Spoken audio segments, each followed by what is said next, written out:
triggers and spoilers. No love, you know what I'm saying? I do. I do know what you're saying. Those are good boundaries. Gotta have them nowadays. You never know with these dirty motherfuckers. Bitches be lying out there too. Dirty liars. It's fucked up. Oh shit. Wear a condom, folks. Yeah. Please do that. Please do that. She said doo-doo. I did say do. Oh, no glasses. Can I have that sound on loop forever? Can that be a clip? Editing Jen? Can that be a clip? My very wet mouth noise? Yeah. You want that? You want that forever? Well, I kind of like the video clip because like you made a little like face, but with like the mustache, it's just like. Oh, wait, can I do anything with it? No, I can't. How do you? I'm figuring it out. It's gonna. Yeah. Yeah. Yeah. Okay, this is stupid. I hate this. All right, we're doing it. Camera's at a different spot. Yeah.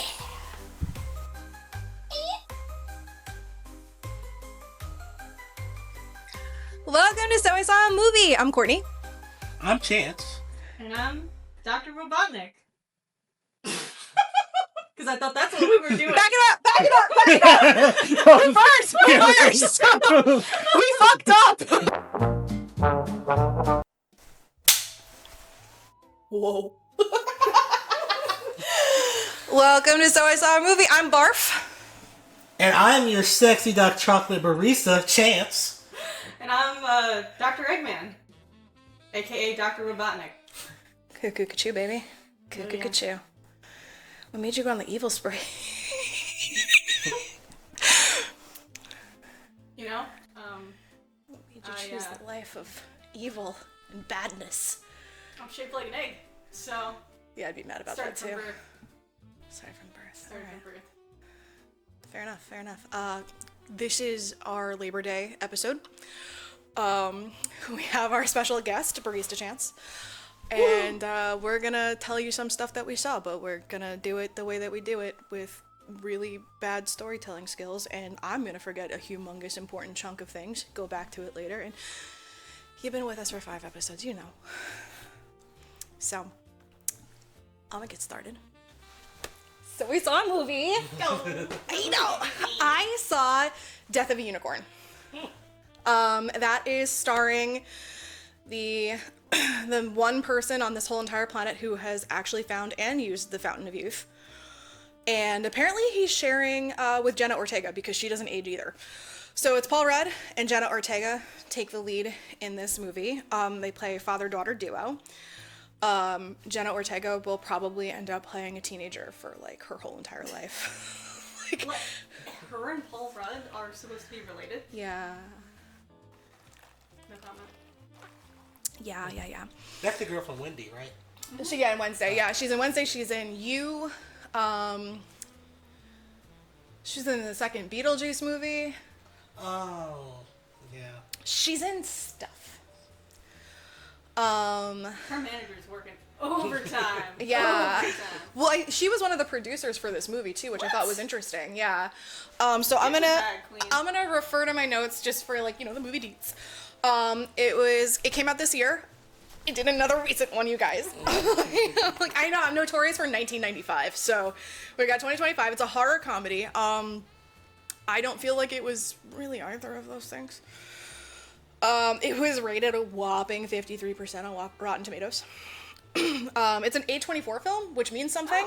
Oh, that means it's supposed to be like artsy-fartsy, got a little twist and stuff. Oh, is that what that's supposed to mean? Basically, I mean, that's all their movies are, is like, we're film festival movies type shit. They want to be different so bad. They want to be different. Okay.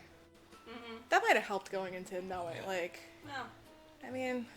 whatever. It was directed by Alex Sharfman. I don't know what else he does. I googled it and I'm like, I know nothing. So like I said, we have Jenna Ortega. She's the daughter. Her name is Ridley. Paul Rudd is the dad. His name is Elliot. And then we have a bunch of rich motherfuckers. So that's the Leopold family, and I'm gonna just rattle off the fucking names of these people real quick, and then I'm gonna yeet this thing because, again, scrollable notes, not gonna look at them. So Richard E. Grant plays Odell Leopold, who is Paul Rudd's boss. This guy, he's in stuff, but I only really know him from, like, the Game of Thrones episode where they do the play about the Baratheons, and he's, like, making fun of that girl. He's like, yeah, you're filled to the tits with ideas. Like, he's that guy. Like, Tay Leone is Beatrice Leopold. She's everywhere. I'm not even gonna, her list goes on. And then, Will the Eyebrows Poulter as Shepard Leopold. He's Waterfalls in We're the Millers. Yeet. So, that's gonna get lost in the couch. We open up with Paul Rudd and Jenna Ortega. They're traveling. They're on a plane. He's doing legal document work because he's super important. And Jenna is like, she's like asleep against the side of the airplane, and she's got all this acne. And we're like, whoa, wow, she's got acne in this movie. Wow, that's crazy. And then they land, they get their rental car. Paul Rudd sneezing up a fit. He says something about, like, yo, bitch, close the window. My allergies are killing me. And they're, like, winding through this, like, forest or whatever. I think they're in Montana. It looked like that's what the license plate said. That means nothing. Like, but it was beautiful. The landscape was gorgeous. So it turns out they're on their way to the Leopold family's... Jesus, mother. Mansion? Sure. Okay. I'll take it.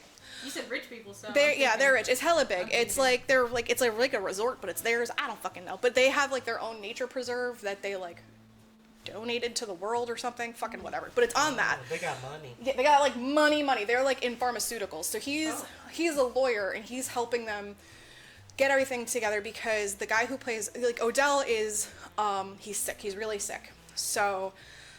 they're on their way in, and the cell service is going all funky, so, like, the nav system is like, nah, fuck you. And they're winding through, and, like, they get a phone call or whatever, like, you know, where the fuck are you? How long does it take to drive here from the fucking airport? And she's like, you know, they're like, well, you know, going the speed limit, it takes this amount of time. We're almost there. And Paul Rudd punches it. Speeding, you know, in a forest, winding roads, whatever, you know, it's Montana, so there's, like, hills, mountains, whatever, so, you know, it's not really the safest place to just punch it. It's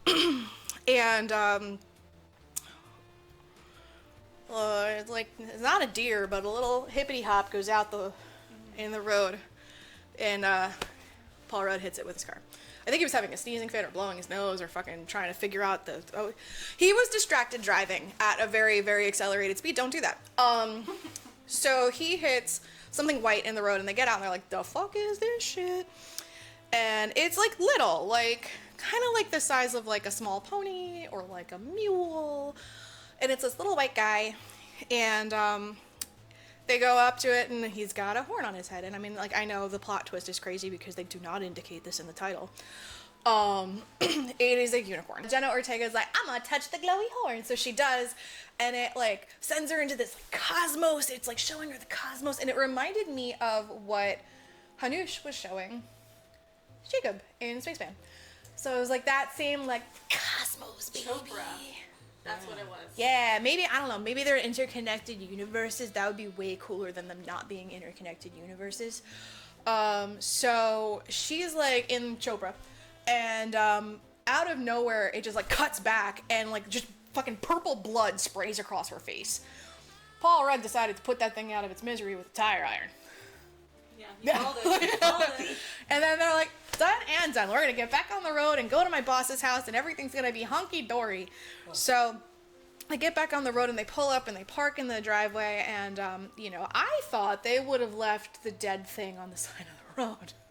No. They shoved it in the trunk, because that's what you want to do with dead things. You want to put them in your car. I mean, maybe if it's a unicorn. I feel like I would leave well enough alone. I don't think people would believe you, so I think I might put it in the trunk as well. I think I would also put it in the trunk. Hey guys, check my You're phone. never gonna believe this. And I touched it. And I touched its horn. It's on my OnlyFans. Oh. But So they drive up and they park or whatever, and then it pans back and you see that there's a fucking unicorn in the trunk. And they get in and they get all settled, and Eyebrows is like having a drink. He's like, hey, what's going on? You guys look a little worse for wear, blah, blah, blah. And I'm like, rich people, am I right? They say whatever the fuck they want. And then like they go back and they see Leopold and Odell Leopold and Beatrice, and they're like, Odell is like on oxygen. He's in a wheelchair. He is rough shape. Turns out he's got cancer.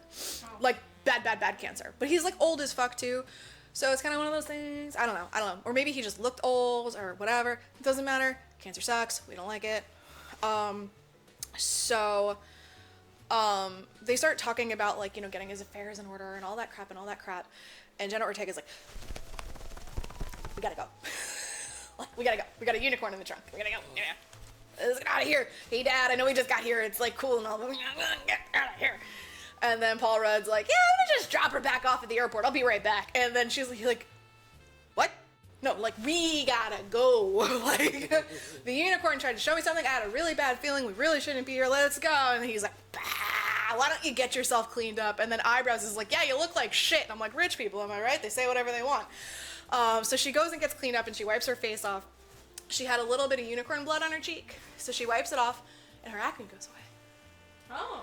Dun, dun, dun, dun, dun. Oh my god, where was this all my life? Middle school me? Missing out. Yeah. So her acne goes away. And then Paul Rudd's character is going through legal documents. He's got his glasses on. And all of a sudden you're seeing through his point of view that like with glasses on it's a little fuzzy. Which if you've ever worn glasses and you're not supposed to, it's a little fuzzy. So he takes off the glasses. 20/20 vision, perfect. So I guess he got some unicorn blood in his eyeballs. He healed his vision, and he's like, oh, I don't have my allergies anymore either. So while they're doing that, Jenna's like, let's go, guys. And she looks out the window to just kind of be like, okay, is it still dead? Is it still back there? And like the car, rumble. And then like the help starts looking out the window like, rumble. And they're like, hey, bud, there's something in your car. And like Paul Rudd's character's like, no. Like, no, there's not. Like, and like then like the help is like, it's getting more angry. And he's like, what? The nothing that's in my car? There's nothing in my car. There's nothing in there to get angry. And then that poor unicorn is having a fit. So then they all are like, hullabaloo, let's get out of here. And then like the rich couple, they're like, what did you hit? He's like, nothing. And they're like, nothing. He's like, well, something. And it looks kind of like a horse. I don't know. I don't know. And then they get out to the front. You see like a fucking practical effect hoof kick out a window and like kick out the rear view, and then you see like a fucking horn come out the fucking top, and then its head comes out the side. It's like, hello, Clarice, like, and one of the help was just like, I got a pistol because we need that, and then just kills the unicorn, shoots it in the head. American solutions. Done. Done. I still don't know why all of the help was so heavily armed. But rich people, am I right? Like, you gotta be nowadays.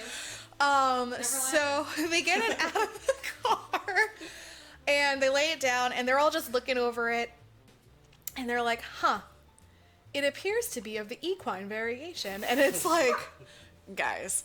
And they're like, well, it's certainly horse shaped.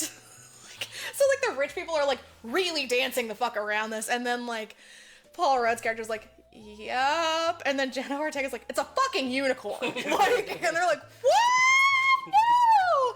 And like through the movie, I kind of thought that the rich people knew that there were unicorns on their property, and that's why they were like, yeah, it's horse shaped, but you never really know about these things, right? Like, best not to get the government involved. We should probably just handle it from here.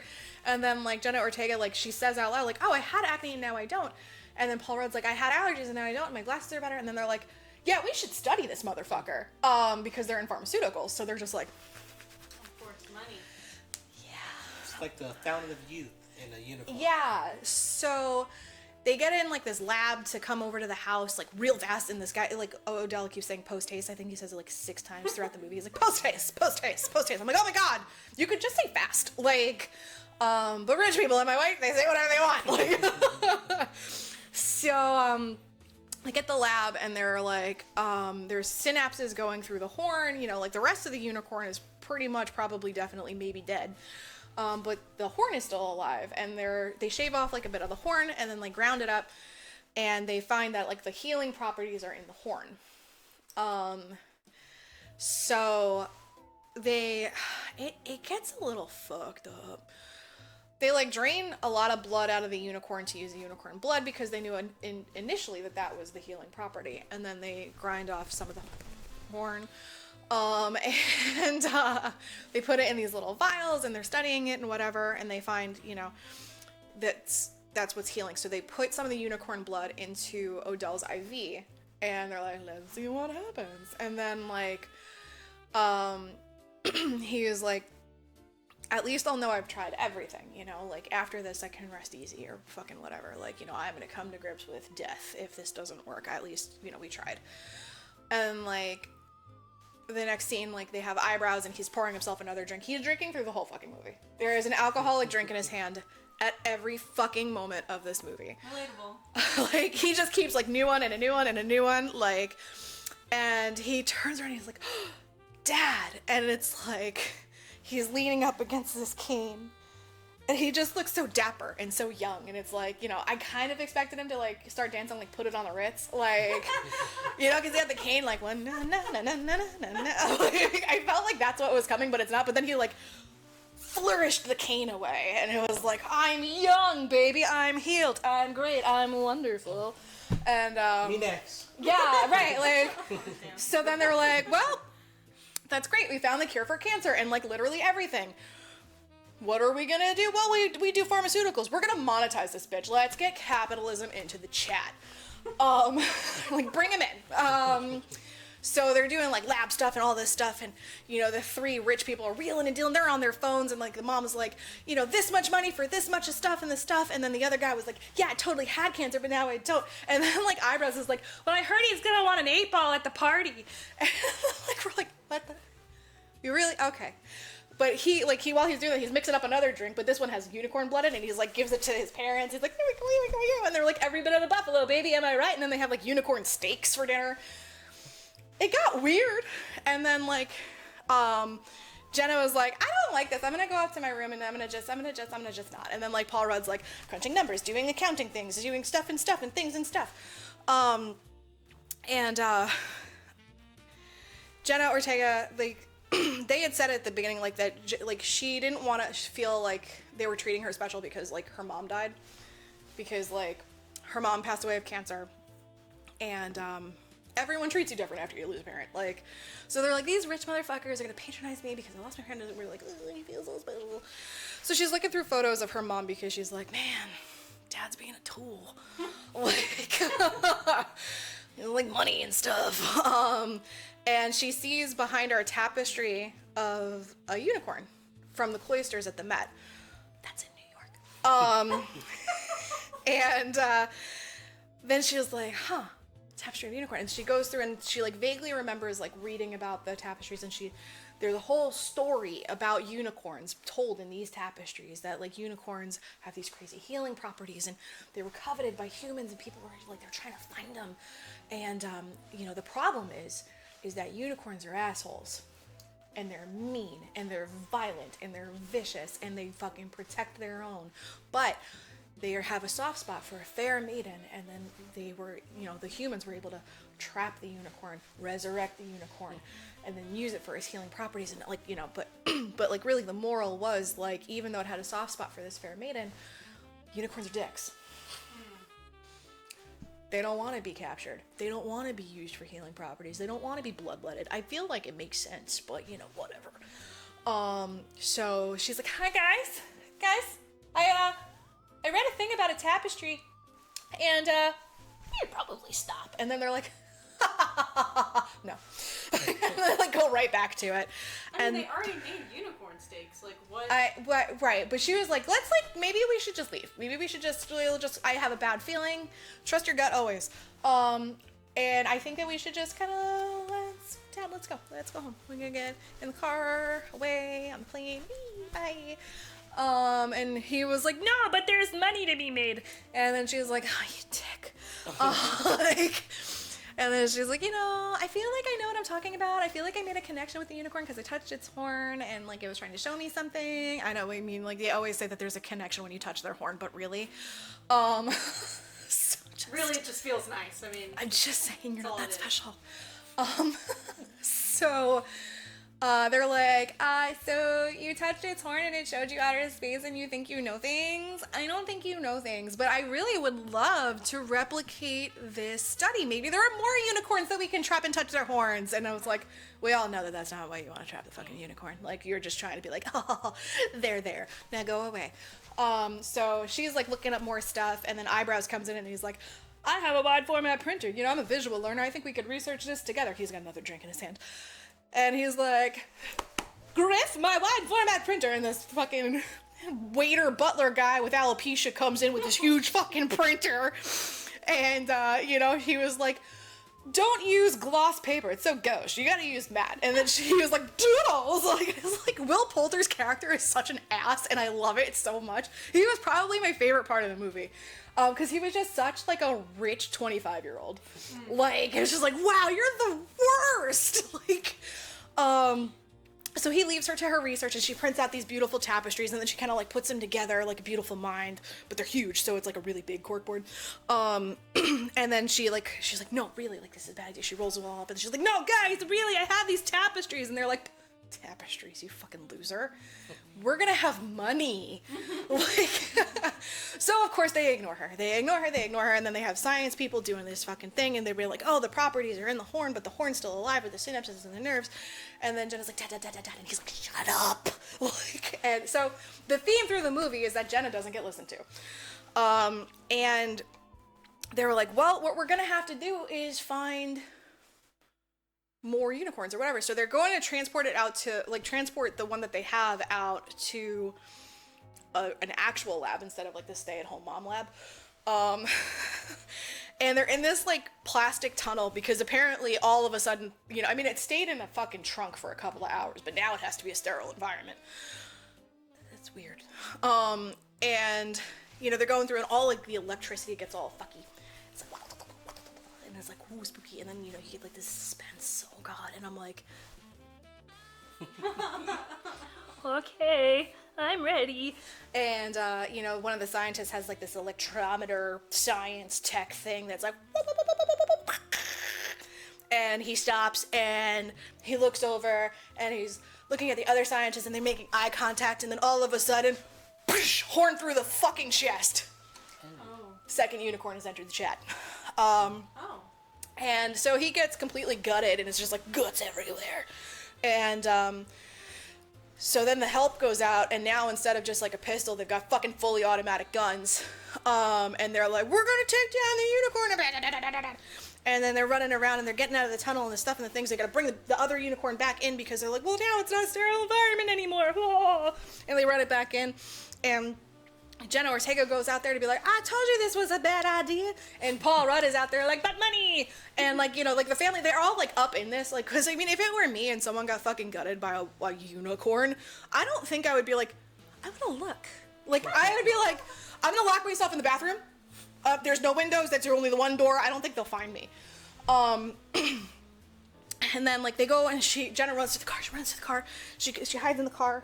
And then the unicorn's like, it's like the fucking scene from Alien where it's just like, it's like lurking, like, and then it's like, it's got like fangs and like sharp, terrible teeth, and it's like got dark fur, and it's like, I'm an angry unicorn, and it sees her and it starts going like, ah, and it like starts shaking the car. So she leans on the horn, and Paul runs to her aid, and one of the other members of the help is like, I got a gun. But then he gets fucking knocked over by the unicorn, and then Jenna gets out of the car. They run to the other car. She's on the ground. She goes shimmies under the car, and then the help guy is like, help me, and then he gets squished, head squished. So then, you know, the unicorn continues to go on a murder spree. Justifiable. So... Getting him back in blood. Yeah, for real. It was like, you killed one of mine, it's just business. Like... Shiesty unicorn. I mean, like, honestly, I respect it. Like, so then they go back and they all fall back in, and then they're like, well, we clearly gotta do more stuff with this one. So they're trying to get the stuff and the things and the stuff, and I completely forgot what happened in the whole middle of this movie, but basically the whole movie had to do with, like, just unicorns on a murder spree. And then the other scientist lady was, like, all sad because her scientist friend died, and everyone else is kind of trying to regroup and be like, but how do we make money off of this situation? And then Eyebrows is talking to, I'm so sorry, Will Poulter. Although if you see this, I'm not sorry. Can you get mad and tweet me? And he's like, what are you moping for? He'd want us to live, baby. And then, like, the scientist is like, I'm not moping. And then he is like, get back to work. You're gonna cut the horn off of that fucker. And she's like, I don't think that's... He's like, you're gonna cut the horn off of that fucker. And she's like, I'm gonna cut the horn off of that fucker. Okay. He, like, pockets a vial of unicorn dust and just waddles back to his room. And she's sitting there, she's like bracing herself with a bone saw, like, okay, the horn's still alive, but I guess we're gonna do this. And it cuts back to Eyebrows, and he accidentally knocks some over. Some of the dust gets on the table, and he's like, well, when in Rome, gets out a credit card. Of course. Nice. Unicoke. And he snorts that motherfucker, but he goes, like, at first he goes, for science, and then he doesn't. And I will say one thing about Will Poulter's face. He has the best face for the kickback of your head after you've done a drug. Like that, like, whoa? Like that when his eyebrows were perfect. Like, and then, like, like you see in his eyes, like, you know, Chopra, like the universe is in his eyes. So now it's like opening his mind to all of the things and the secrets and the stuff. He's like, I can learn from these I got something in my face. I can learn from these unicorns because they're showing me through their ground up horn unicoke. And then he gets back down. He's like, you're gonna cut the horn off the unicorn. She's like, okay. And she's like cutting the horn off the unicorn. And like missing a spot. Recurring theme. I want to go home, Dad. No. Saved you 10 minutes. So then, like, I think like the next day or something, like Jenna goes out in the forest and she's just like looking around and she looks up and she sees like hella high cuts in the tree. So like the one that they hit was a baby. Oh. The one that they met was the mama. Oh. There's a bigger one out there. So, like, at some point, the bigger one enters the chat, and he's like, I am Dad, and I am angry. And then they think, hold on.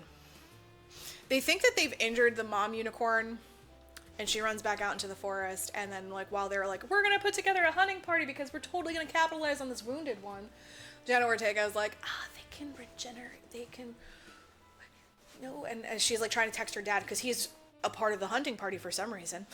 And she's like, run, no, this is not safe, and he's just like, shut up. Like, but then, like, the cell phones go out, so he's not getting the fucking messages, and then, like, when he gets them back, like, they're, like, eye to eye with Mama Unicorn, and, like, it's all quiet, and then you're, and then they turn to him, and he's like, I'm sorry. Like, and he gets his phone out, and it's like, she's not hurt anymore, you're not safe, run, and then he's like, I don't think we should be here anymore. And then one guy gets picked off. Like, and then, like, it keeps happening. Like, they keep getting picked off. And then, like, Odella's out there with him because he's like, you know, the whatever fuck tribes, they hunted with spears and blah, blah, blah. But I have an automatic and blah, blah, blah. He was a fucking weird fella. And he was like, let's go hunting. And then, like, Eyebrows was like, I'd totally go with you. But, you know, Griff couldn't find my compound bow. Like, because, like, a compound bow is going to do anything against a fucking unicorn. And he was like, well, I guess I got to stay back. So the hunting party gets picked off, and it ends up just being Paul Rudd and the guy, like, Odell, and they're running back, and Odell's like, did you kill them? He's like, did I kill them? No! Like, and they're running back, and then they get, like, cornered by the unicorns. And, man, they're mad. And, like, Jenna goes out because she's kind of like, I got this, like, connection with them or whatever. And they're like, no, you don't have a connection with us. Like, and she gets, like, cornered into, like, this fucking, like, gate box or whatever, but the mama unicorn's like, I'll show you my horn. And she's like, oh, she was about to touch it, and then the mama unicorn got shot again, and she was like, oops, sorry, bye. But then the dad unicorn squares off with Odell, and he was like, let me just see what you want to show me. And, like, the dad unicorn starts, like, bowing his head down. He's like, yeah, yes, I'm your friend, I want to see. And he reaches out, hands, touching hands, reaching out, touching me, touching you. Unicorn murder. I saw that coming. Yeah. So the unicorn gets him under the little chinny poo and through the top of the scully skull. I don't know what any of these things are called because I don't murder things. So it was just like bing, and so he's dead. And then fuck. yeah, like super dead. Like wow, that guy is dead. It's a good thing he beat cancer though. So You know what? You take what you can get. I mean, I think at one point Eyebrows was like, nonprofits can eat their hearts out. And I'm like, wow, that's fucked. Like, I was like, that's not cool at all. But rich people, am I right? They're gonna say what they're gonna say. So then they're all like, oh my god. And then, like, the mom runs in with the son, and the son is like, I need to process this. And then he hits a bowl of unicorn weed. And I'm like, how are you processing all of this into drugs? Like, and then, like, she's like, we need to continue the research in his memory, blah, blah, blah. And, like, it's not in his memory. You want the money. Like, and she's trying to do it, and she's trying to figure it out. And then, like, the scientist, and then Jenna's like, we need to return the baby to the fucking unicorn family. And they're like, well, someone's got to get the gate open so that we can all leave. We're going to bring out the unicorn, we're going to bring the gate out, we're going to open the gate, blah, blah, blah. But the electricity's down, and the gate is attached to electricity, so someone, a gate expert, like, they were literally like, a gate expert, needs to open the gate. It's just like a crank gate. So they go to Griff, the poor guy with alopecia that they've been treating like shit the entire movie. They're like, we have never asked you for anything. And he's like, no, absolutely the fuck not. And they're like, yeah. And he's like, I have kids. They're like, what, really? And he's like, I've been with your family for like 15 years. You don't know I have kids? So, like, you know, they're great. So, you know, he gets elected to do this, and I don't know why he's not just like, I carry a gun. No. Like, you know, because I think at that point I would have been like, I can make this look like a unicorn death. Like, I'm not doing that. No means no. So, he gets elected to do that. The female scientist that's left over gets elected to cart out the dead unicorn that does not have a horn anymore. So it's just a pony. And then everyone else is just gonna run to their cars. We're gonna make a break for it. I'm like, these poor people that work for this fucking family. Like, well, they got guns. Like, just in case. So, you know, Jenna was like, you know, this is totally gonna work, that if you give her the baby back, it's gonna be fine. They're gonna be fine. Everything's gonna be fine. So they're carting her out the baby, and, like, Griff is like, okay, dun, dun, dun. Like Crunk in The Emperor's New Groove is, like, against a fucking wall, like, no.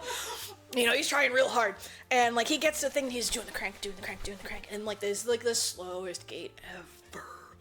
And then the unicorns come out, and they're like, hey, what do you got there? What's going on? We're unicorns. Is that our baby? That looks like our baby. Why is our baby dead? What'd you do to my baby? What did you do to my baby? What did you do? What did you do, human? And the scientist is like, hi. And they're, like, going in on her, and she's, like, backing away, and they, like, inspect their baby, and they take it off of the table, even though it was seatbelted on, and I don't know how they undid the seatbelt without, like, opposable thumbs. Unicorn magic. I guess. Or whatever. They did the Unicoke, too. They've got a Unimeth lab in back. Like, it's the Unidrugs. Can you, like, superimpose a rainbow? Unidrugs. So then, like, you saw it, right? You saw it. Like, it was right there. Like, So then, like, the unicorns are like, okay. And they're like, hey, what's up, scientists? And they just ripped her apart. And then Griff is like, peace! And he runs out the gate. There's only, like, a fucking crack, so it's not like the unicorns are gonna get through it. So he runs out the gate. The rest of them run into the house. Papa Unicorn follows them into the house. And then now the unicorns are in the house. We got unicorns in the house. It's like an infestation. Unicorns in the house. In the house! What's up? So the unicorns are in the house, and they're just trying to figure out how to still make money. Nice. Like, you know, and so the two sets of parent-child, they're separated. And Taleone, like Beatrice and fucking Eyebrows, they're together, and you know, she wants to like explode them with the leftover oxygen tank, and he's like, no, but then we won't have anything. And so she's looking, and they're like the mom unicorn is trying to find Paul Rudd and Jenna Ortega, and then the dad unicorn is trying to find them. So they divided and conquered. They're very smart. And somehow they knew how to navigate this fucking house. And she puts her head up against the wall to hear if it's coming. Yeah, she gets fucking impaled. And then like dragged through the wall, and then it's like she's getting like gored by this thing. And then he's got his compound bow, and he like wraps it and with fire, and then she's like, damn it, she's like on the pool table, just guts. She's like, please do it, just do it. And he's like, I'm sorry, and then he doesn't. So like he just fucking lets it happen. And then like the mom unicorn, I guess, is just like, yeah, I'm done looking for you guys. I don't know, somehow like Jenna Ortega falls out a window or something, but like they had a heart-to-heart in the meantime where like Paul Rudd's like, I'm sorry that you were stuck with me. I'm just trying to make good on my promise to your mom to take care of you. And then she's like, by doing this? Like, you know, you could have just done normal things. And like, I guess like the morning came and she just like falls out the window to try to like, you know, they're on the second floor or whatever. And, she hears like a twig snap behind her. She's like, "Ruh-roh," and it's Eyebrows with the arrow. And he's like, don't run. And she's like, oh, come on. And, oh, right. Paul Rudd had the horn. Sorry. See, I do this. I leave out important things. Yeah, they were trying to, like, I guess, barter the horn for fucking whatever the fuck, and they opened up the tube that was supposed to have the horn, and they were like, there's nothing in here, and then Paul Rudd's like, it's in my pocket. But they're on different sides of the house, so nobody knows. And so they were gonna, like, Eyebrows' big idea is to use Jenna as the fair maiden to lure the unicorns into a trap, and then he's gonna pen them and have them mate and reproduce. He's like, we will own the farm. So he's got her at fucking arrow point, and they go into the patio, and he was like, you're gonna stay there. And then both of the unicorns come, and they snuggle with her. They love her. This little cynical teenager, college person, whatever, they're like, I love you. I also listen to Welcome to the Black Parade. Like, you know, like she just really speaks to them. And they lay down, and he ties them up. He ties up their legs because, you know, a rope is gonna totally fucking like subdue a goddamn unicorn. That would be like tying up a horse with like dental floss. Like, so he ties them up, and she's like, stop it. Oh my God, I'm sad. Oh my God. And then like her dad is there, and she's like, don't hit my dad. And then like Eyebrows is like, we did it, right, partner? And it's like, what? You were in on this stupid idea? You just used your child as bait, you fucking twat. Like, and then he was like, yeah, and he gets closer, and then he's like, he pulls out the unicorn horn, and he stabs Eyebrows with the unicorn horn, and he's like, what, I'm so surprised. And then he takes the arrow, and he stabs fucking Paul Rudd. He's like, what, I'm so surprised. So we got 2 stabbing victims. Jenna Ortega's just weeping. 2 of the unicorns are tied up with dental floss, and then we got the dead baby unicorn off to the side being dead. So Paul Rudd is dying, and like Jenna Ortega's like, I'm sad about it, and it's like, well, you know, that's respect. And the unicorns get out of their thing, and they're like circling around, and you know, they're kind of like, hey, don't be like that. And they take the horn off of the ground, and they put it next to the baby unicorn, and then they pick up Paul Rudd by his shirt and put it on top of the baby unicorn because they see that she's crying over it. She's so sad for her loss and the stuff and the things. And then they go over and they go on top of it, and then they cross swords. Like, they cross their horns, and then they make this, like, fucking nebula ball of shit. Like, you know, fucking Chopra's here again. And then they're just, like, as they're doing it, it's like this black fucking smoke is coming around. It's so smoky. Oh, lost my ears. And then it's just like a cataclysm, like, and then their fur turns white. It's not black anymore. The fur turns white. All of the darkness went into that ball. And then the baby horse's unicorn thing fuses back to his head. And then, oh, Paul Rudd's waking up. Oh my God, I can't believe it. And then Jenna's like, oh my God, that was great. And then they were like, peace, bitches. And they ran off. And then the cops come with Griff. Griff brought the cops back. And then they're just like, well, shit. Because it doesn't look good. So they're arrested and they're in the back of the cop car, and the cop is like, yeah, we're gonna bring in the remaining survivors as witnesses, but their story makes no sense. And then the person on the radio is like, well, that makes them suspects. And Griff is in the car behind them. For some reason, I guess he wanted to follow up on the arrest where he knew it wasn't fucking them. Like, and then they're driving and they're leaving the nature preserve and they're winding down the roads and stuff. And then, like, you see on the side of, on the other side of the car, galloping, and like the unicorns are here. They're all, hey, it's you, and they're like, oh, it's you. And then like the unicorn dad locks eyes with Paul Rudd, and Paul Rudd's like, let's put our seatbelts on, and we're gonna just huddle up, and we're gonna come in. And then so the unicorns roll the fucking cop car off the ledge to, I guess, get them out, and then that's the end of the movie. Wow. Things happened. There were unicorns. There was death, but mainly there were eyebrows. And drugs, apparently. And Unicoke. Yeah. Yeah. What am I trying now? So that was Death of a Unicorn. It was a film. It was a film with actors. Wow. A24. I'm like, really, I don't know. They don't normally, the way that you sequence that doesn't sound like an A24 film at all. I mean, I could have said the whole thing wrong. I mean, maybe it wasn't even about unicorns. No. But I finished it and I was like, huh. I was like, I don't know how I feel about this. Like, I was like, well, it was like when I read like a book that I'm like, oh, it had words, like, Yeah. I'm like, oh, there was a film with actors. I do like that they combined CGI and practical effects. I do not like that the practical effects were a little on the Muppet size. Like it was just kind of like the fucking practical effect hoof took me out. Like, it was so funny. But like, it was ridiculous. But I mean, also, if you've seen the movie Avatar, it's the same fucking film. Instead of like, oh no, we can't drill for oil in this thing, it's like, oh no, we can't harvest the organs of this unicorn. It's the same thing. And then they're like, shut up. Like, we have money to make. So really, the bad guy was capitalism, the good guys were the unicorns, and Jenna Ortega should always be listened to, apparently. Wow. The end. Excellent. Thank you so Pretty much. good. Thank you. Thank you. Honestly, I probably wouldn't watch that. But you know what? You made it sound interesting. You did. I wouldn't watch it again. That wouldn't be for me. That's you. Oh, thank you. And while we have this moment, I'm going to take a small, because I'm paranoid from our last episode. We're good. I know, I see it on the thing. Oh God, thank God. You got a good angle of it, yeah. Mm-hmm.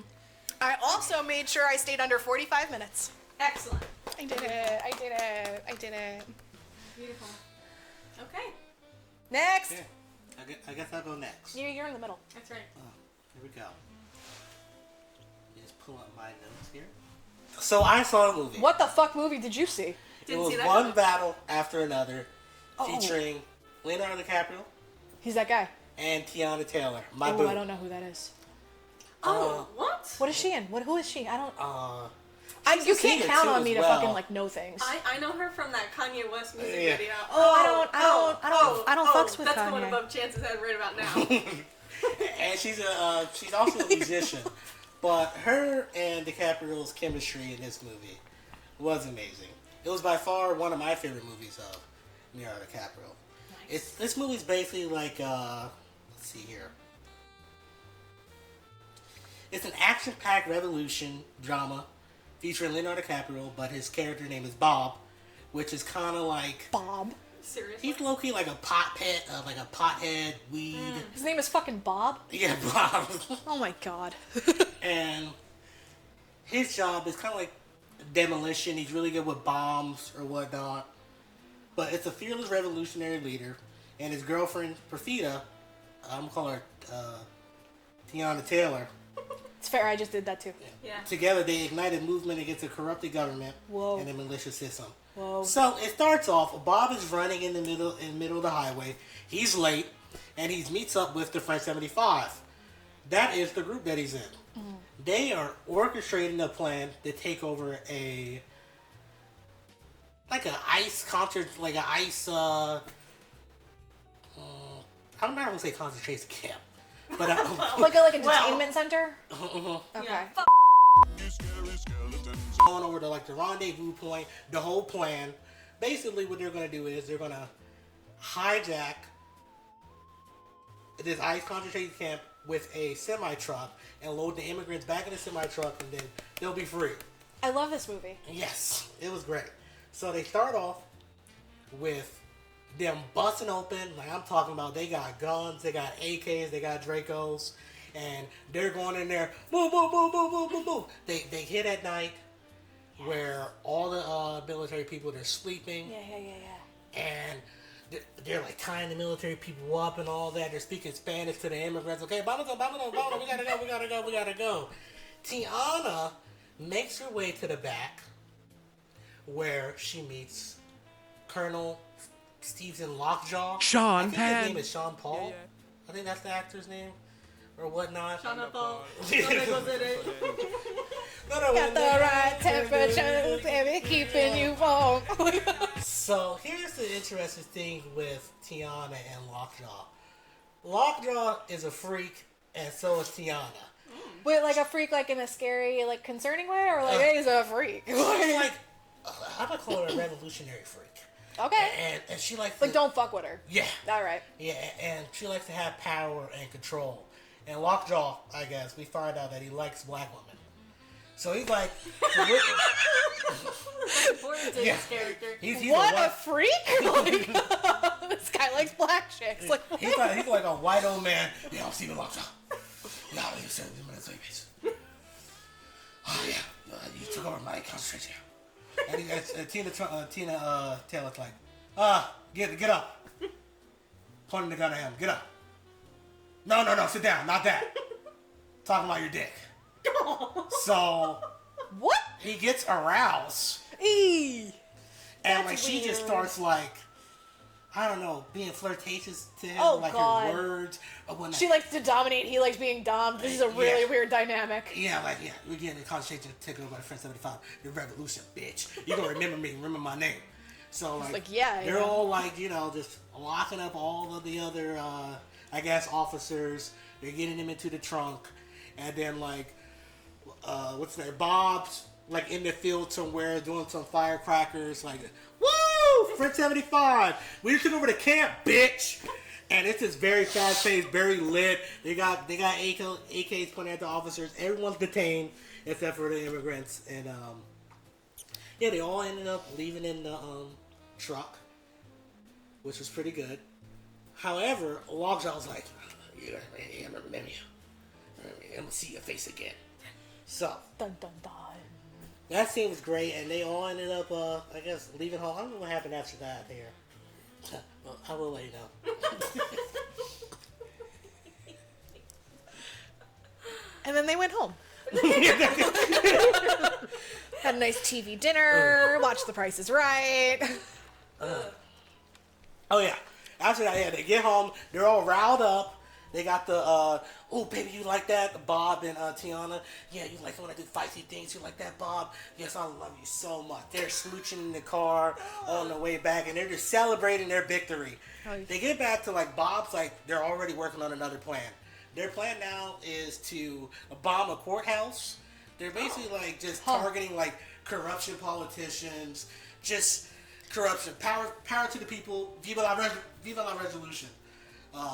This type of shit. So Bob's like just talking like, yeah, I gotta do the bomb this way, bomb that way, and Tiana's just like, oh, I like when you talk to me like that. But he's like, what do you think about the bomb like that? She ain't worried about the damn bomb, Bob. She worried about you.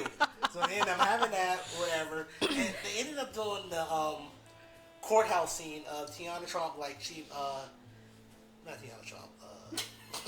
Wow. I mean, Tiana Taylor, they do everything like secret. They're fully organized. They're on the payphone, and she's calling up the politician. Listen here, bitch. We're gonna hit up the courthouse and this blah blah.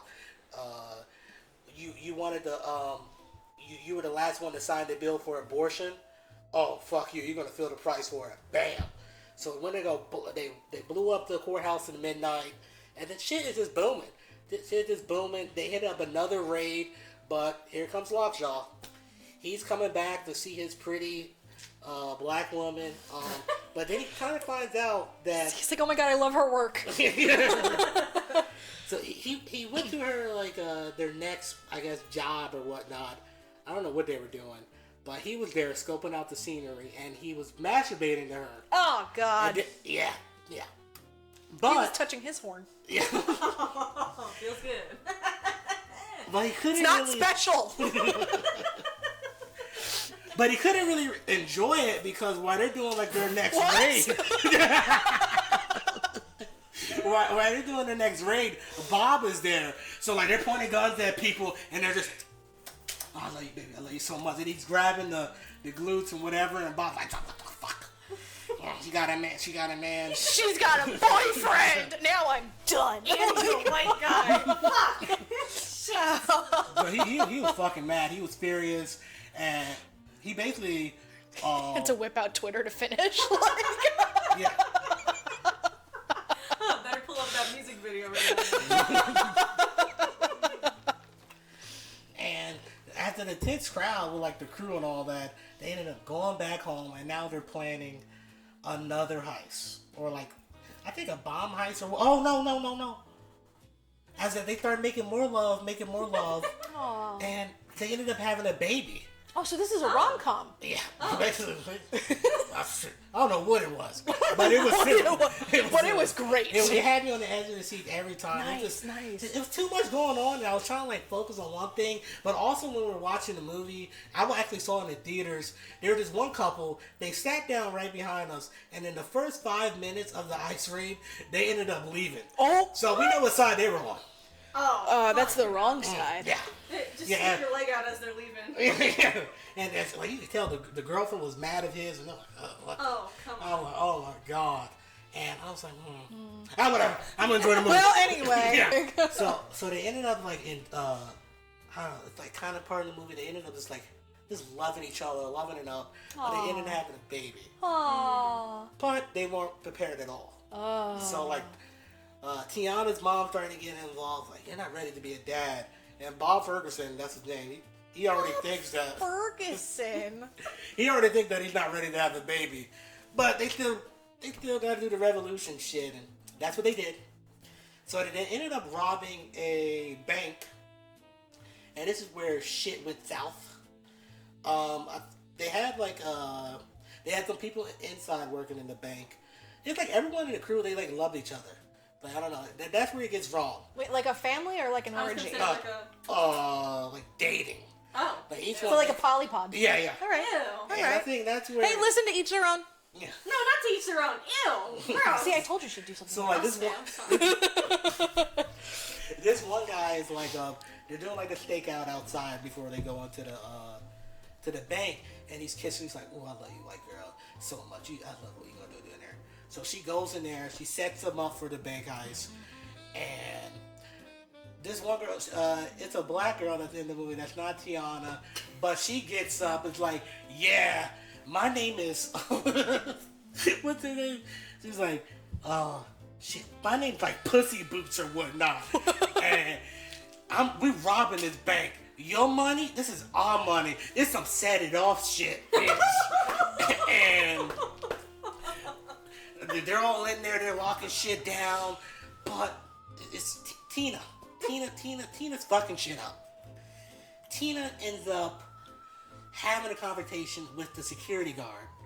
He's laying on the floor, but he's reaching for his gun. Oh, no. Reach for his gun. Tina, she's a hothead. She's a hothead. Don't reach for the gun. Reach for the gun. But I think the security guard kind of had like an ego.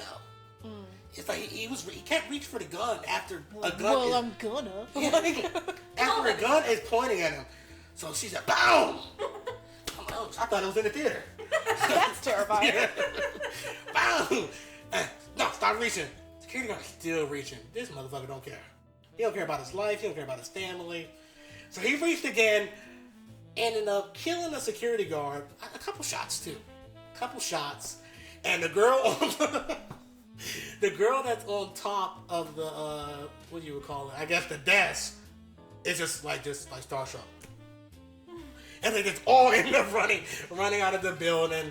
I think 2 were able to make it like in a car, like a getaway car. Yeah, they also had 2 getaway cars. I think 2 were able to get in the getaway car. One getaway car, one was driving like a mad dog, and then the other one was like very low key. The one that was low key got away. The one that was driving like a mad, I think they ended up getting away. I think so, or maybe they got into a car accident. I don't really remember, but it doesn't matter. The 3 women that were in the bank, they had to run on foot, and the cops were already there, so they had to split up. Tina is fucking bucking it. She's running for her life. The other 2, we don't really care about them, not really showing them. So she ends up evading to a garage, but she got caught. She got off. They had her locked down. But Tina's a wanted criminal. So they pinned her on the ground. Cops are already celebrating. We got you, motherfucker. We got you. How does this? They're taking pictures with her, and they're taking pictures of her in the handcuffs. Whoa, yeah, smile, bitch, smile. So professional. This whatever. And I believe she's in a wheelchair. I don't know. Maybe she got slammed in a wheelchair. But she was in a wheelchair, and she ended up in the hospital. And Lockjaw came visit her. Oh no! No! Yeah. No! Yeah. No! Colonel Lockjaw. No! Well, the mouth still works. The leg still works.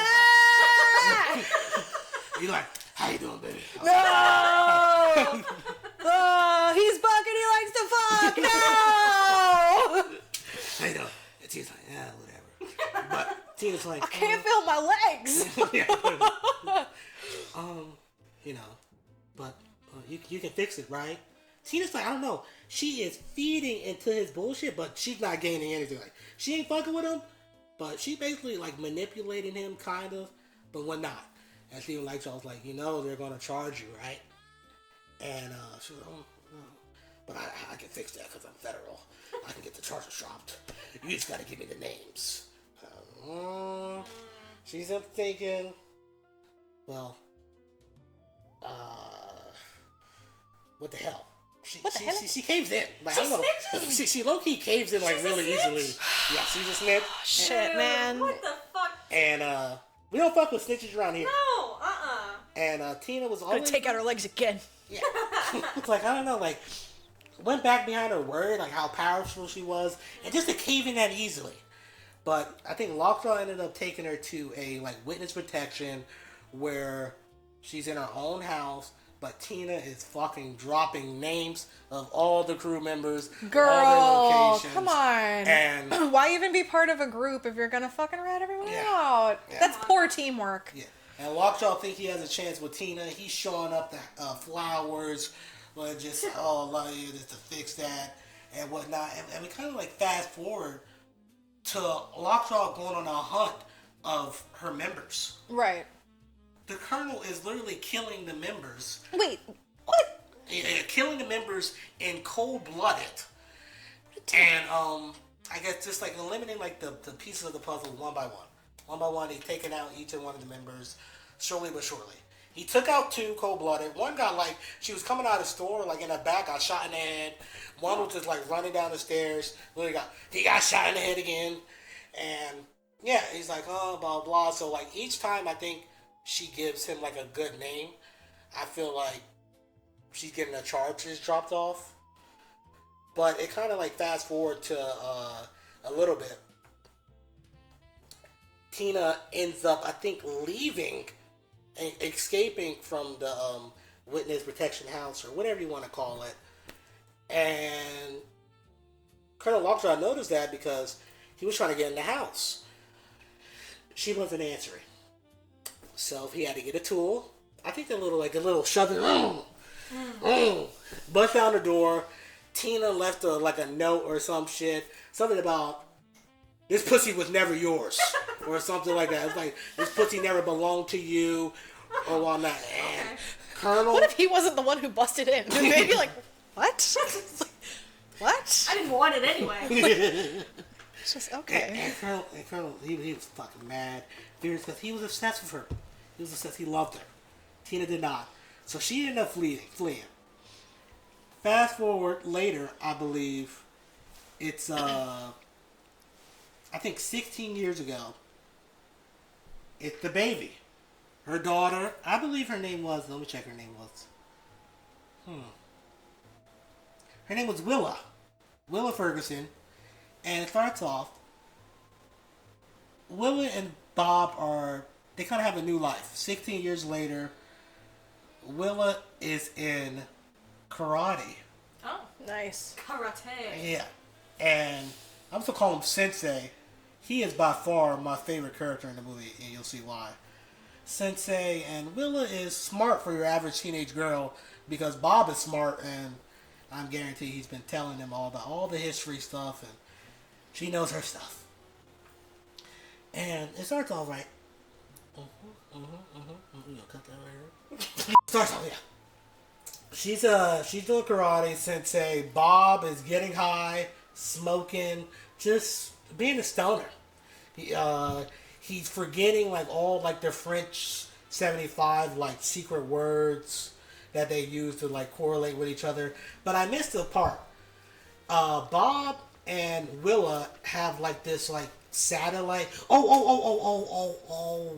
Yeah, when I'm sharing a movie, we're going all over the place. I do it too. Yeah.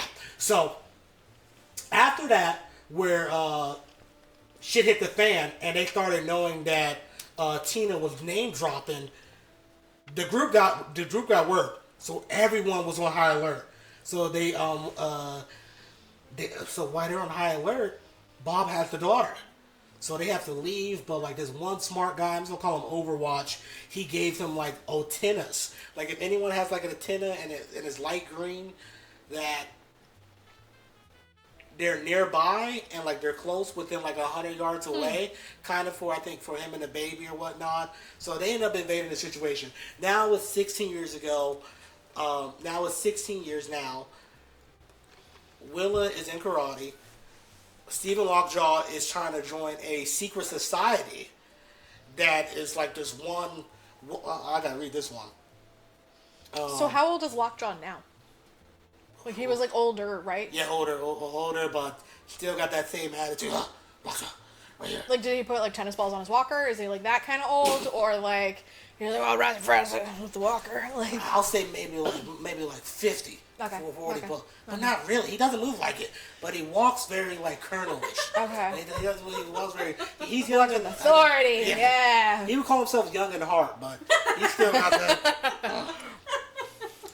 But These snowbirds. Colonel Lockjaw is trying to join a secret society of powerful elites, but before he can join those ranks, he has to erase the past because it finds out that these powerful elite white men.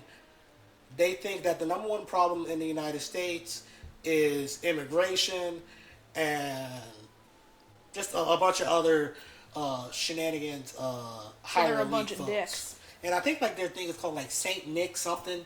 They hail Saint Nick or Christmas something. Christmas? Yeah. Like Santa Claus? Like Santa. I mean, well, it was those same people that were like, put the Christ back in Christmas or whatever. Christ crackers. It's pronounced Christmas. What? Yeah, so even like they're asking him like, oh, have you ever had any relationships with an international woman, or do you have a kid? What's your take on just some outrageous takes? So he has to go back in the past, and now this is where he starts to hunt Bob and the daughter now.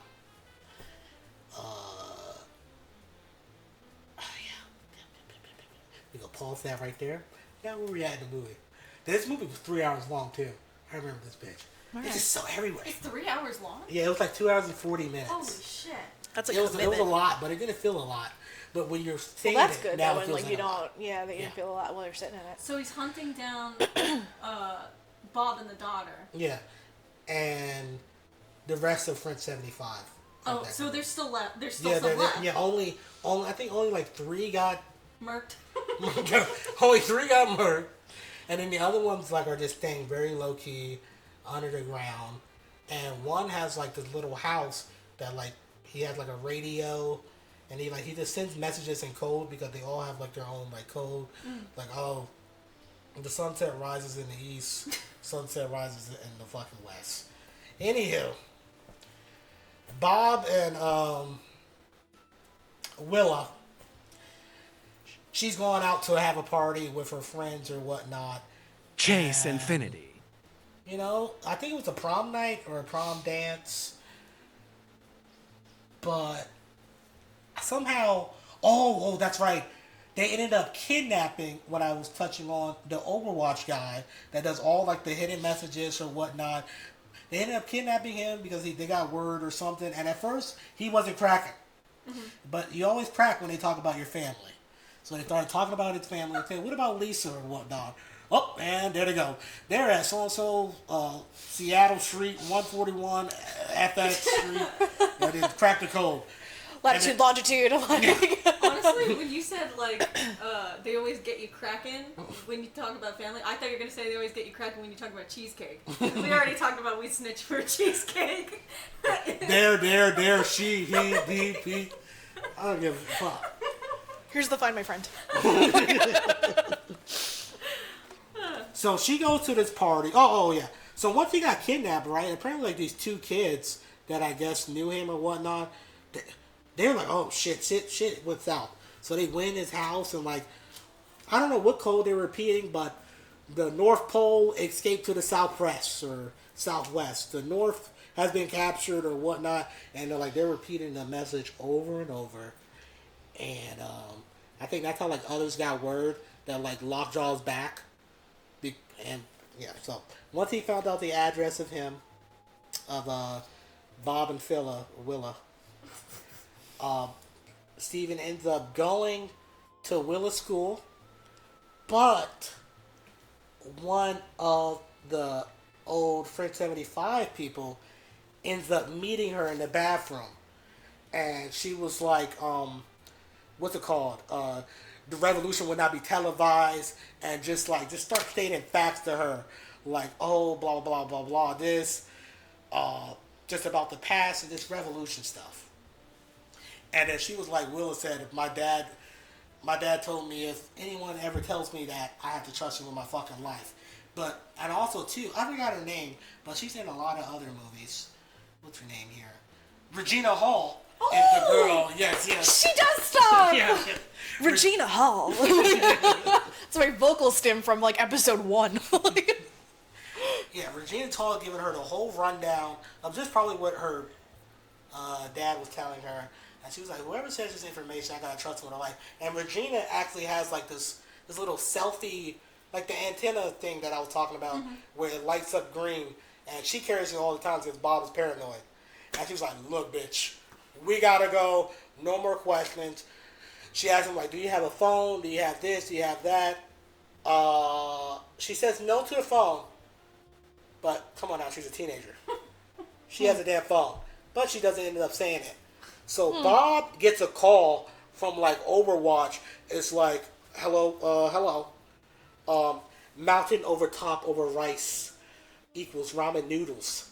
Some type of foreign gibberish code that Bob knows. And Bob kind of knows, but he's like, fuck. I just smoked. What? The horseradishes to the west. The horseradishes to the west. What? And then hangs up. And then, Bob's like fucking paranoid. He's like, oh shit. And he's looking around for shit. And then he has a tunnel in his small house. I'm talking about a small house. Like, it looks like it's like a small cubicle in the middle of nowhere. But he has a tunnel underneath. He knew shit was about to hit the fan. He knew he was paranoid. So he got the fuck out. And They ended up like 2 minutes later after him leaving, busting in his house.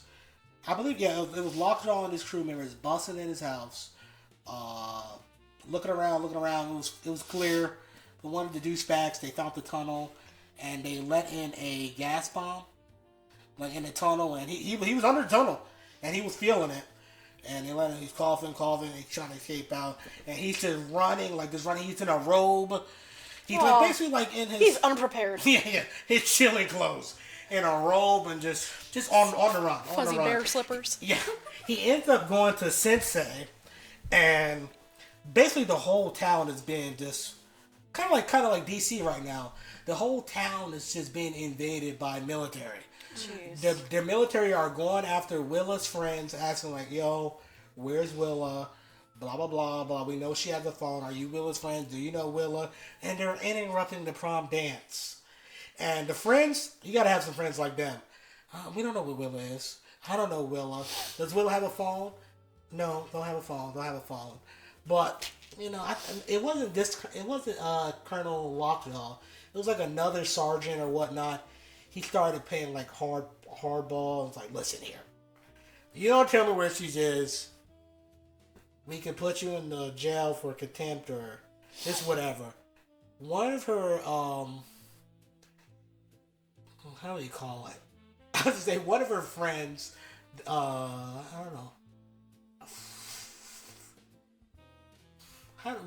One of her friends who identifies as a they, them, I believe. Oh. LGBTQ. Plus. Started, he ratted after, he wasn't going to rat.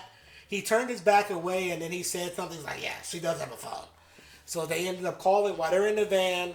They're basically like in the butt fucking nowhere in the highway, and her phone goes off, and Regina is fucking mad. She's like, "Look, you told me you got a fucking phone. Give me the fucking damn phone." Took the phone, like cracked it, fucking threw it out, and then we got Overwatch or whatever. Yeah, they're around 56, whatever. And now they're heading to like rendezvous point out in the middle of nowhere, where it's like a nun school. Or whatnot. It's basically like in Arizona, somewhere out west, and it's a hidden location with a bunch of nuns. But the nuns are hip. They got guns and Dracos. Whoa, that's not like Sister Act at all. Yeah, and they're informing Willa like, "Oh, we don't got internet, bitch," or "Can you take her in?" But the thing is, Willa doesn't know that her mom was a rat until Regina had to tell her once she got there. And basically she started like just having like all these, I don't want to call them like epiphanies, but just different opinions of who her mother was. And was kind of like, man, what the fuck? My mom was a rat, Bob, her dad didn't tell her, and shit like that. So she has to digest that her mom was a rat after being told that her mom was just a revolutionary, just the best of the best, but she got her friends killed. Okay, anyhow. Bob is still on the run. He ends up making his way to Sensei's house. Well, Sensei's like dojo, but it's like a building with an apartment above it. This Sensei got aura. He got motion. Anxiety fears this man. He noticed like Sensei gets a call from like a corner store people like, oh, it's being a roundup is happening, because they also Lockjaw, he's trying to do this shit because like they all hate immigration, they all hate the immigrants. I love them personally, but I don't. Lockjaw, fuck you. But anywho, we love the immigrants. Stay. So Sensei gets a call like, oh, it's being a roundup. We're just seeing cops outside lining up. Just going door to door and just, I don't know. It's like a protest going on. Like they're protesting. Like we're here to stay. And they're saying like some Viva la Revolution quotes. They're very quite powerful. I can't remember. But Bob is freaking the fuck out because he doesn't know where his daughter is. And he's on the run because he knows that Colonel Lockjaw is looking for him. So Sensei is just being chill. Okay, Bob. Okay, calm down. He gives Bob a beer, and he ends up drinking. I don't know why, but Sensei, they go upstairs, And he's just, okay, guys, round up, round up, round up, round up. Because he has, like, multiple families upstairs. And then, like, a bunch of other immigrants living there. And they ended up going to the tunnel. Sensei ends up giving Bob a sniper rifle, like an old-fashioned bolt. That he ends up carrying around. And he's like, oh, Bob's like, thank you, Sensei, thank you, thank you. Oh, my God, I love you, Sensei. Sensei has to go somewhere else. You're my boy, Blue. And Sensei ends up having to go somewhere else, and then Sensei's students, which were like young teenagers on skateboards, ends up taking Bob just to get away from the area. They ended up doing some hardcore bullshit on top of the roof, and Bob's an older man, and Bob is going, what the fuck? He's just jumping on buildings. They look like Ninja Turtles. They're jumping and hardcore off of buildings. And Bob ends up falling off on one of the buildings. Aw, come on, old man. Yeah. Ends up falling off one of the buildings. And then he ends up getting tased.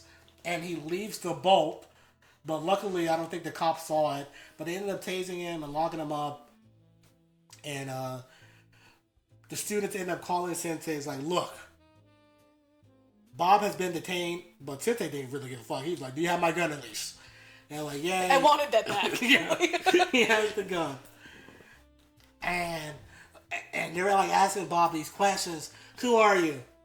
I'm Batman. I'm Batman. No, your real name. We're going to take you down. So they end up taking him down. I guess for questioning or whatnot, but they didn't really take him down to questioning. He was talking to like this like receptionist lady, asking him questions. Was like, look, you got diabetes or something? Because like, I don't know, Bob is just out of it. He's out of it. He's disoriented, and like, you got diabetes? He's like, oh, diabetes. Took him to the hospital, but it looked like the nurse. I don't know, the nurse, W nurse. I think she was a part of Sensei, I believe, and she ended up like, look.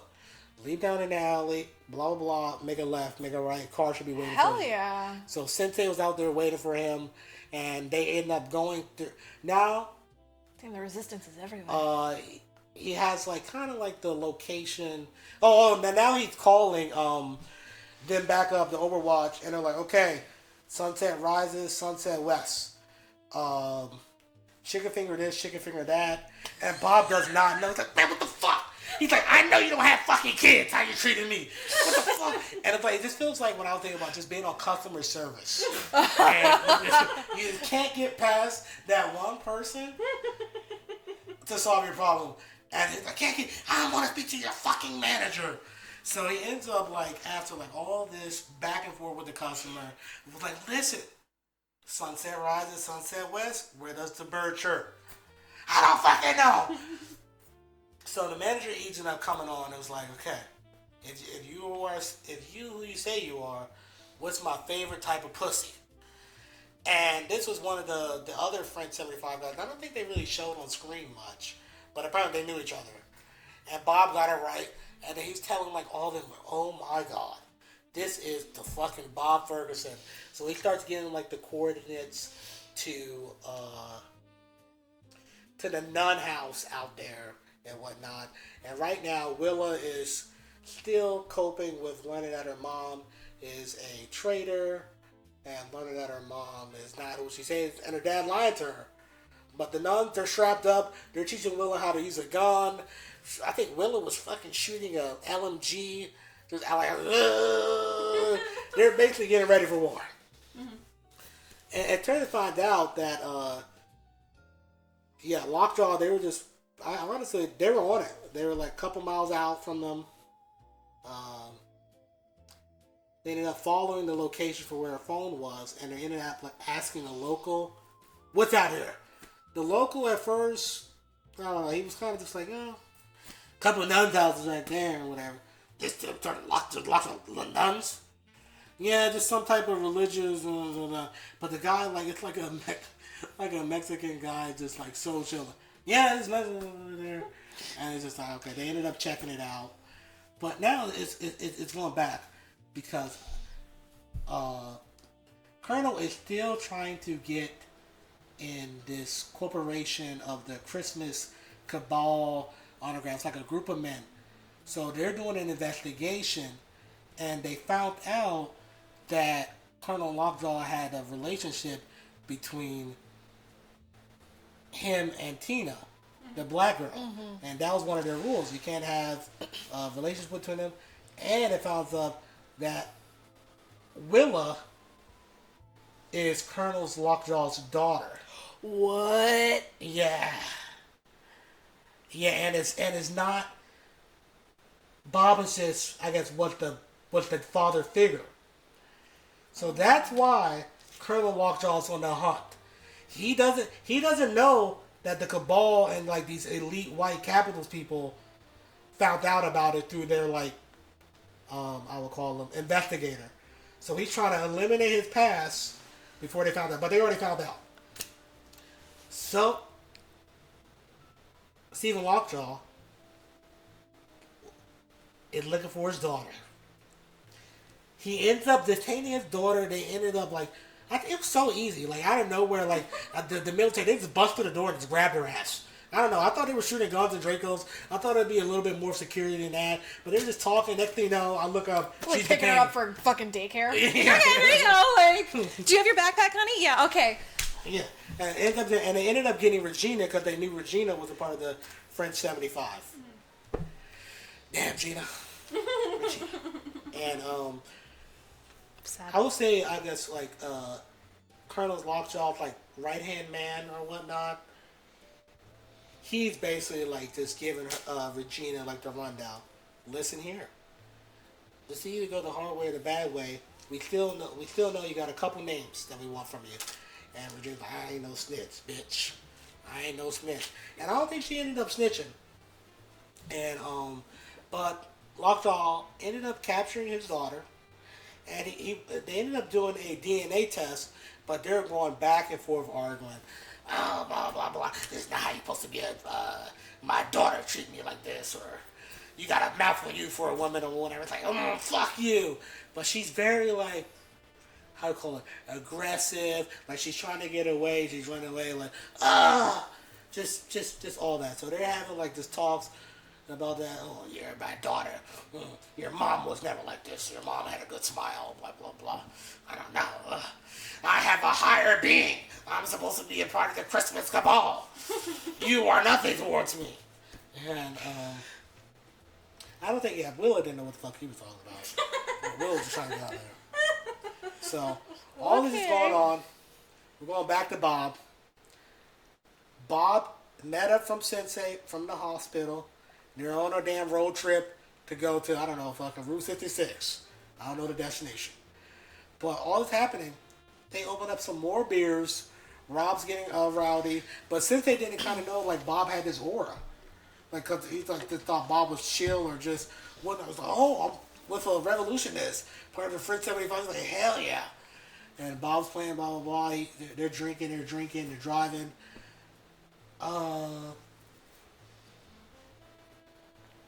The part where it gets a little confusing here is because while they're like on their way there, they ended up getting caught. But I love how I wrote all these damn notes and I'm not looking at it. I do it all the time. Yeah, like, I wrote all these damn notes. I probably looked at that bit like 3 times. Yeah. And they're on their way there, but they ended up, the cops ended up trying to pull them over because they see that they're drinking. But they're speeding, obviously. They're going like 90 damn this highway in a fucking old ass car. But this older car is pushing. And they're speeding. They realize they still got the gun or whatnot, but Bob, they can't stop. So he's up telling them, hey, look, Bob, you got to jump out. You got to jump. Bob, I ain't jumping. You got to jump. He doesn't want to jump. And they end up like throwing out their beers or whatnot. They threw out the gun in like this sandy part. Oh, Bob ended up jumping out. And then kind of finally, Sensei ends up finally stopping. And the cops like, whoop. What you dropped back there? Or whatnot. Just a couple of cans, a couple beers or whatnot. And I believe the cop said, have you been drinking? He was like, yeah, I had a few drinks. And he ends up like obviously getting arrested, but like he does like this arrested way. Like my favorite part, honestly, it's like he just like dances back while he's just getting arrested, like nothing's happening. And it was just so peaceful, so good. Bob's ended up like after he jumps out the sand, he ends up hot wiring a car and just staying on course to the rendezvous point. Now, the Christmas cabal, they found out that they have this problem where because they know about him, and they have had like past generals or whatnot who were corrupted, but they didn't know the truth. So if you know about them, you're either in them or you're gonna die because you know about them. They ended up calling one of their, I guess, OGs and invited him to this big ass mansion with a mom introduced her. Hey, baby, I made you sugar cushion. Oh no, I think banana pudding. You want a piece? Well, I love your banana pudding, but not right now. Not right now. It's a white guy. He comes in. He goes underneath into like this big ass fucking. I would call it hidden underground, in like their mansion, and they're all like once again, Hell Saint Nick, Hell Saint Nick. It was like, look here, I don't know his name. I'm gonna call him the guy in the red shirt. Instead of saying Hail Satan, there's like Hail Santa. Yeah. Listen here, we have a problem, and they end up telling him a problem about we have this colonel. We dug up his past. He's in an international relationship that had an interracial child. What do you want to do about it? The guy, the instigator, the investigator, was kind of like doing it like, I don't know, like too legit or whatnot. But the head honcho was like, look, we need you to make this clean. But he's like an old white guy. I don't know how to interpret. We need you to make this clean. I want it clean enough where we can eat off of it. This old guy's basically probably like the founder or whatnot. And he's like, okay, I get what you're talking about. I get what you mean. I'll get it done.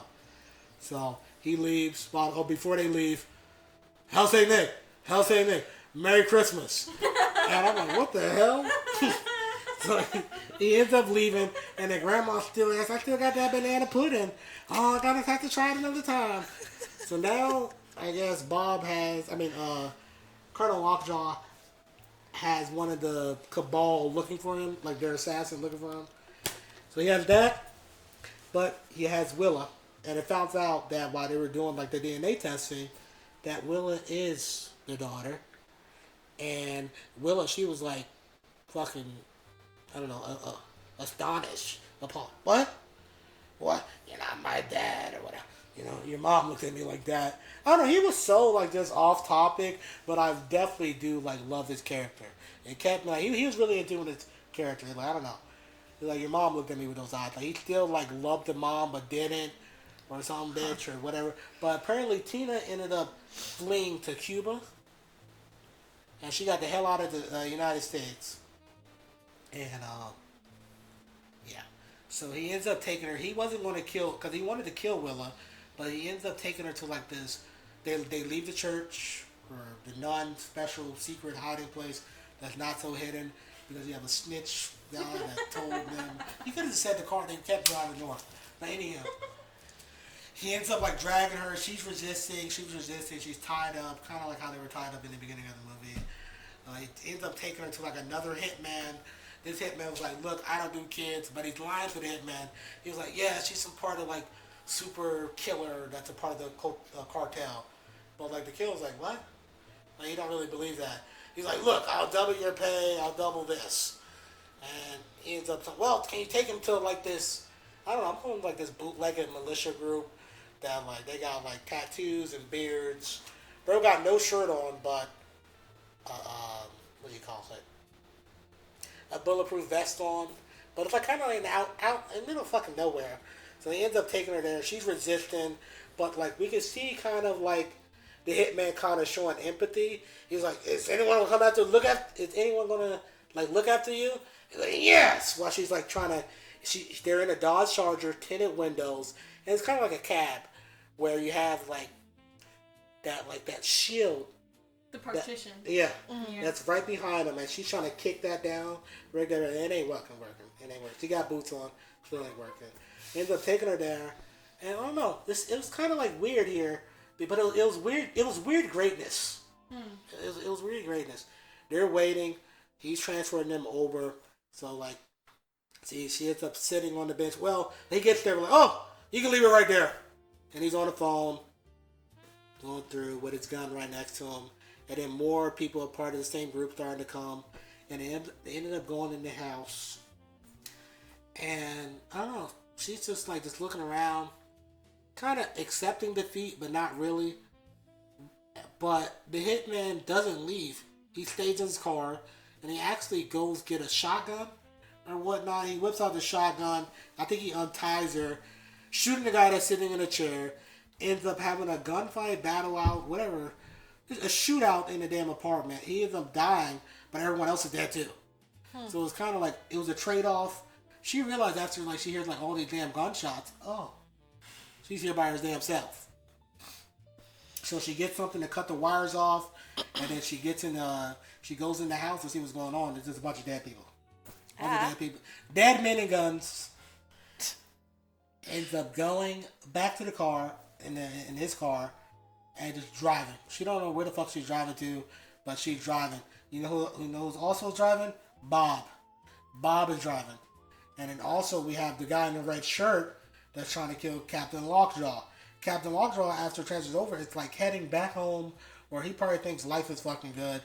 But there's like all this big, like in the middle of nowhere, one road, 2 lanes, either go up, down, one road. So we kind of see like in the movie that they pass each other, but they don't know it. Like the fucking Umbrella Academy. Yeah. Like... They pass each other. So Bob's ends up passing, I think, Captain Lockjaw's killer. Okay. But then Captain Lock, the guy in the red shirt, is right behind Willa. Okay. So like, Bob is right behind Colonel Lockjaw. Red shirt guy is right behind Phila. And they're on opposites. Yeah. Okay. Yeah. And just on a highway that's fast as fuck, just driving. I think the red shirt guy ended up following, like, he ended up realizing it was Colonel from the mirror, and he turns around. It was just kind of simple and quick. Hey, roll down your window. Boom!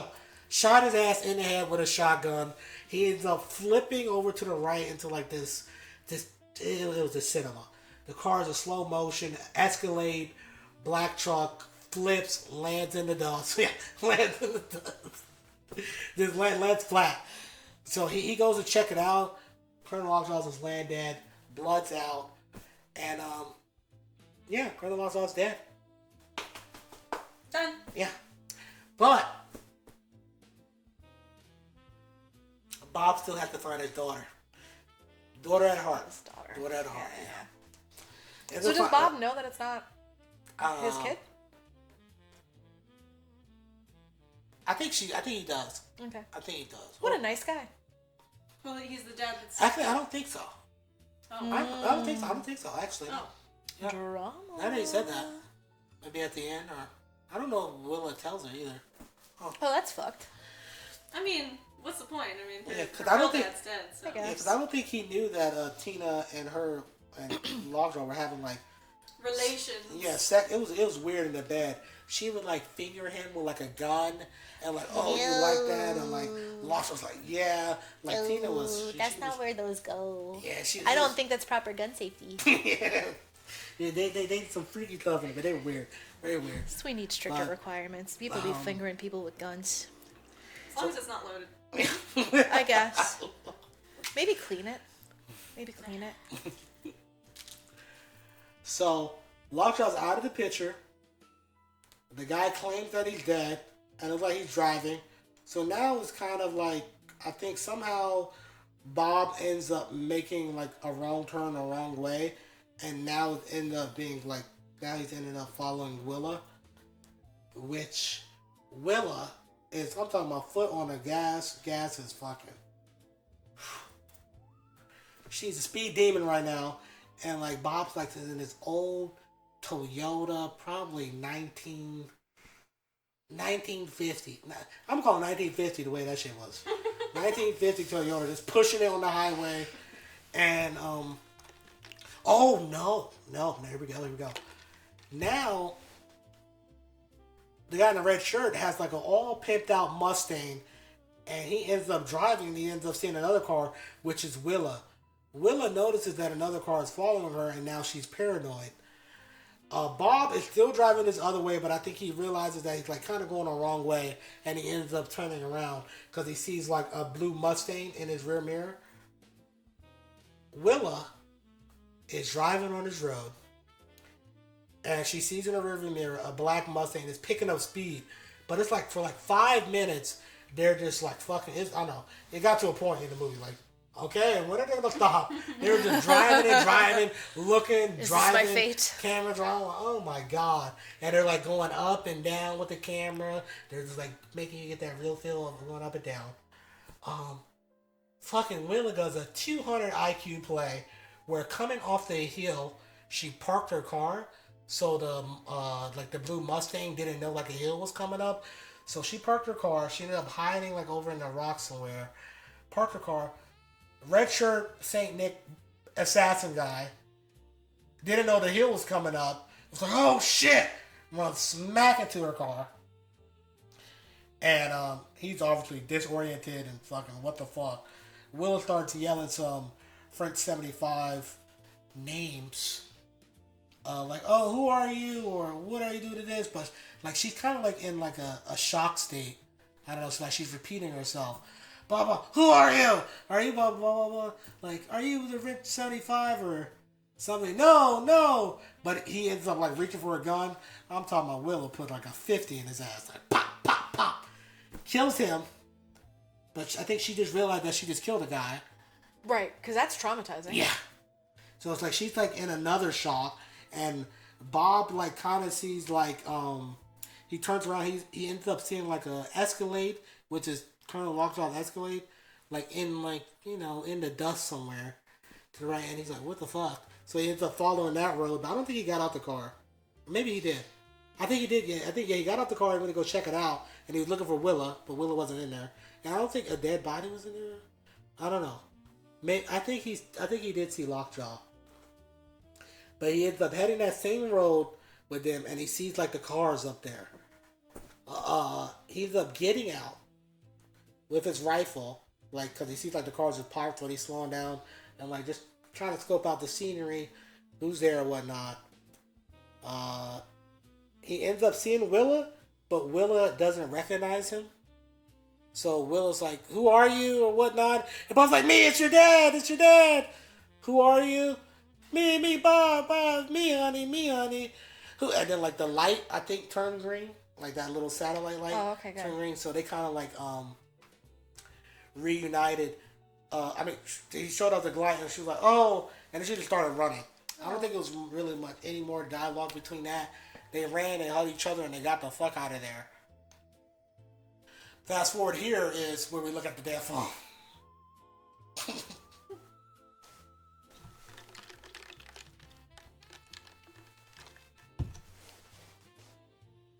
Your mustache is beautiful.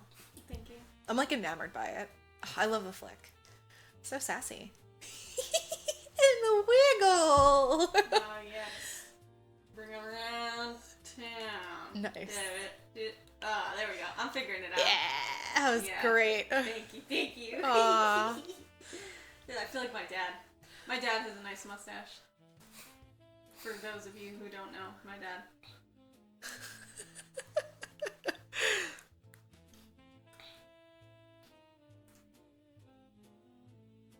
It's amazing. I like your mustache too. It's a good mustache. I can't grow hair on this. I don't know why. Only here. I think my barber, he low-key fucked me up because I literally had to shave more. Why do I have to do more work after I get paid? He left like To hair work here and there. after your work? Yeah. No, that's not right. It's not fair. And it's funny because I don't really carry shaving cream. So I had to use soap and a fucking razor. Oh no. And I was just... That's not fun. It must be tender. Yeah, and they always say like bald-headed guys are like the best giving you a haircut. I think that's false. I think that's My barber who died of cancer was a good guy, but he charged $50 a haircut. Maybe Chemo's expensive. Yeah, maybe because of his haircut. He needs to hit a unicorn. So, Oh, shit. Jeez. Okay, so you know what's funny? I don't really remember at the end, but I kind of remember at the end. Damn, Well, you can tell us what you remember, or you can make up something entirely different. Oh, I'm about to fucking bullshit then. Oh, Yes! there we go. Here we go. Oh, I'm sorry. I didn't You're good, it's realize fine. that. I'm used to it. I'm used to it. Ever. One of my favorite dreams. So then the boat is sinking, and they're so cold. And this bitch is on a door, right? Like, and then Leo is like, hey, scooch over. And she's like, nah. I think that's the wrong movie. I Oh, don't fuck. know. I'm not quite sure, but Damn I it. think that's the wrong movie. Okay, so then there were cops, right? And then Mark Wahlberg. Nope, wrong movie. You know what? You should do this. Okay, here we go. So now they reunited. They're loving you up, love you baby or whatever. I don't know where they ended up going. Oh, I think they ended up going back home, to be honest. They ended up going back home. But the thing was, Lockjaw, he's not dead, even though he got shot in the face You with a just see like a shotgun. hand come up. Oh my god. It's like he's not like moving. He's not dead, so he's in the middle of fucking buttfuck nowhere. Not dead. Is now on the highway walking, but his face. He got like half a face? Yeah, like half of like literally half face is falling off. He was like literally the ugliest thing to look at. Brother, get yourself together. I wanted that shit to end because I couldn't. I thought I was watching a horror movie. Like literally, his sheepskin's falling off, and he's just walking and whatnot. But he's still passionate about being a Christmas Saint Nick. Really love Santa! Oh, Christmas adventurer or whatever. So I think he ends up like getting back there or whatever, getting a suit and tie. He ends up meeting up with them, but he still doesn't know that those were the people that tried to kill him. So it's like, so they're like, they kind of let him in now. Right. They're like, oh. So he's like, hey guys, we're friends, right? And they're like, yeah, sure. Yeah. And I'm like, you know what? We looked at you and you're approved. You're in. So. Way to backtrack on that decision. Yeah. And so like Lockjaw, like he's crying, he's having like a sentimental moment to himself. We're gonna show you your office soon. So Don't worry, sir. There's no mirrors in it. so they ended up like showing his office, which was like in like an upscale building, like very just screaming wealthy, own building at the top of the terrace, and one of the other guys, and like, yeah, this is your office. Take a look at it. Sit down. And he's like, hold on, be right back. I'll be right back with your keys. So Lockjaw sits down, looking at the pictures. He puts his feet on the desk, and just chilling.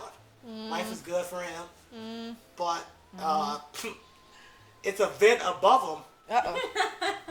And because I thought he was honestly going to get sniped or something. Right. That's like, it sounds like that's where we're going. Yeah, I thought he was guys. going to get sniped, but Job's not fucking finished.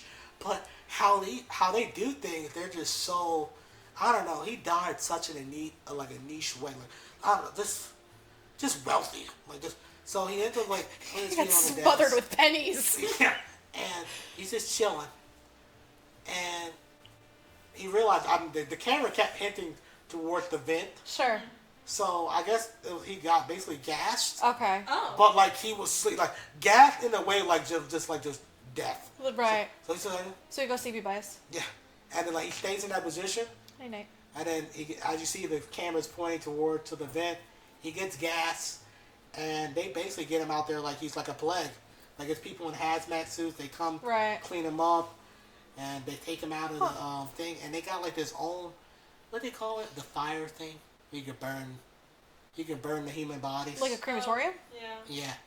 They have that in the building, and they just fucking burn them. The fuck do they have that in the building for? Wealthy, money. Yeah. Yeah. You see his face just burning. Back to starting up on.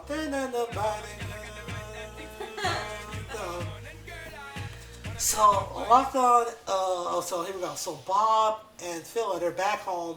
Life is good. Bob is learning how to work an iPhone, which he doesn't know how to work. He's trying to get Face ID to work. How cute.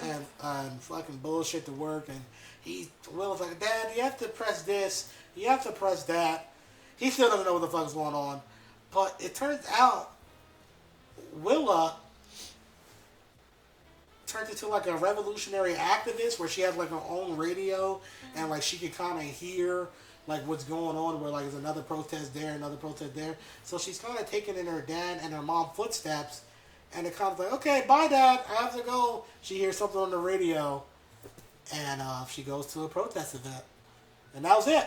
So I saw a fucking movie.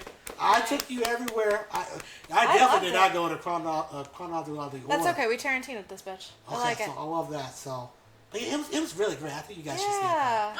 Okay. It's on my list. Oh, I forgot to lock her up. Pretty good. Hey there. We have a lion. We got a special guest. Special guest. Hey. Honestly, that sounds like a movie I'd watch. Yeah. Not too bad. Well, did I miss anything? Oh.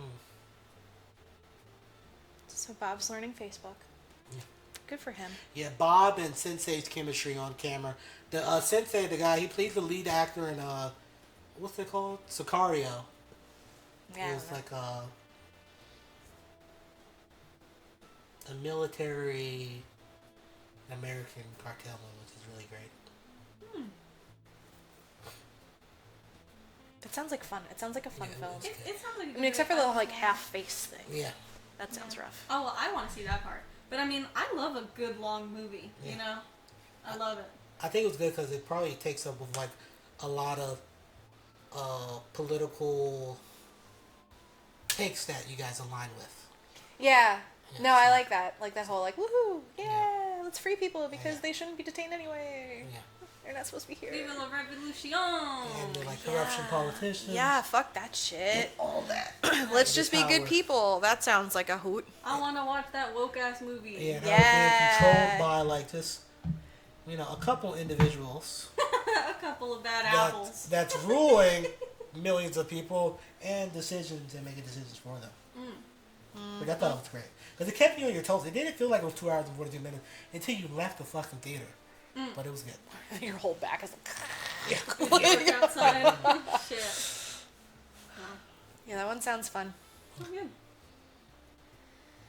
Alright, well, yeah, it's about that time. I saw a movie. What movie did you see? I saw The Conjuring. I'm a really fucking terrible movie teller because I don't. It's like they always do this thing where they're like The Conjuring, The Last Rites, or The Conjuring, The blah blah blah. I don't know what this one was called. The Conjuring something. The Conjuring 4, still conjuring. Yeah, they're still. We conjured some shit. Oh man, I'm so sorry in advance because I'm gonna interrupt you like 1,000 Go fucking ahead, times. honestly, and I'm gonna. Because steal I don't this. do spooky, but I need to I'm know gonna steal everything about it. Okay, well, I'm gonna go ahead and just right out the gate. Another Glaze sesh. I love horror movies. I love the Conjuring movies. The Insidious ones were my favorite ones. They're a little different from the Conjuring ones, but they're still about Lorraine and Ed Warren, which were real life paranormal hunters. Okay. That sounds like a scary job. Yeah, so, they're cool though. Like, and actually, Ed Warren is chill or whatever, but the Insidious movies were more about Lorraine. And Lorraine, I'll just tell you right now, goated with the sauce. She is just so good. She's a badass lady. And this kind of takes you back to one of their ghost stories where... Okay, let me start from the beginning here. Yeah, the beginning. They have an area in their house because they're like experts at doing this shit that is dedicated to all the stuff that they collected. So like Annabelle the doll is in there. Any cursed object that they picked up, like it's in there because they don't trust it to be anywhere else. They're like, it's the safest in our house. Crazy So do shit. they not trust the items, or do they not trust people entering their house and being like, this is this doll? No, they let people in the house and show them the shit. Okay, They're like, they just don't touch trust it. the items. Right, they don't trust the items, and they don't trust the items being anywhere other than where they can see them, if that makes sense. So that's why they keep them contained in this So room. is it like a surveilled room? It's like they have they have it under lock and key. Okay. That's as good as they do. And keep in mind too that this is like the 60s, 80s. Wow. I think they start in the 60s and then they get into the 80s.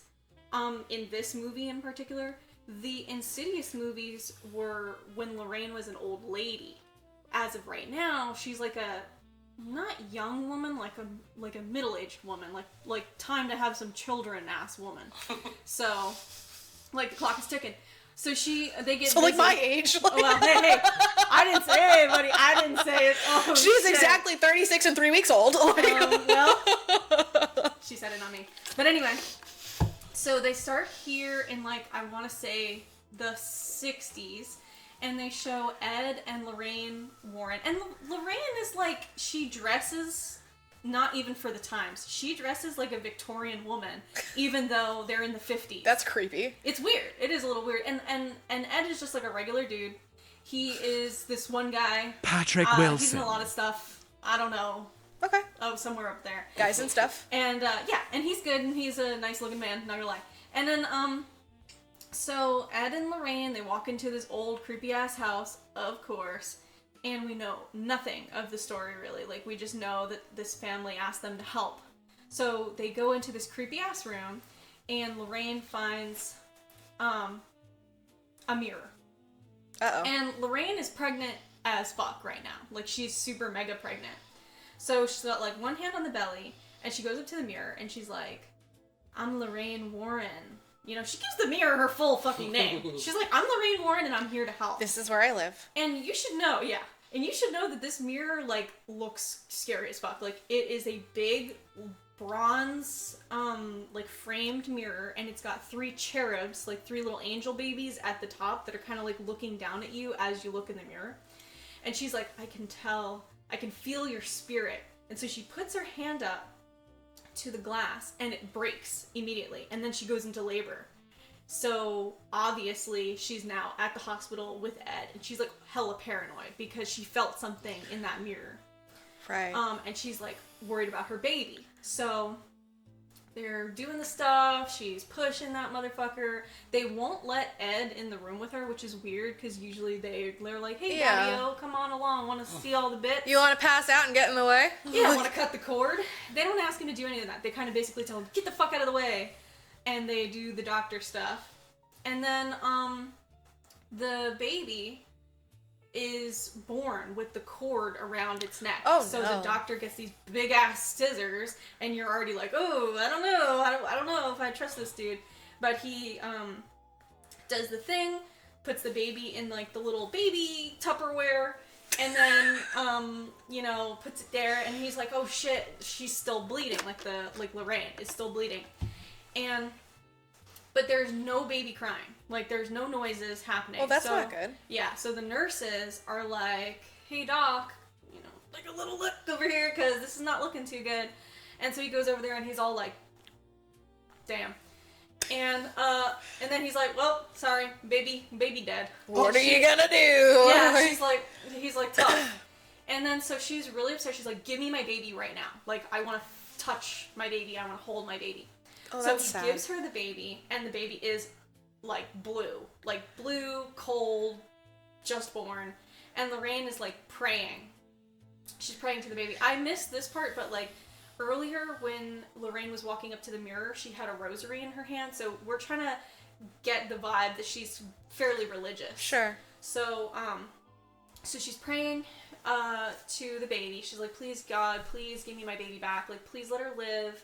And Ed is like holding her, being sweet with her, letting her talk, letting her pray.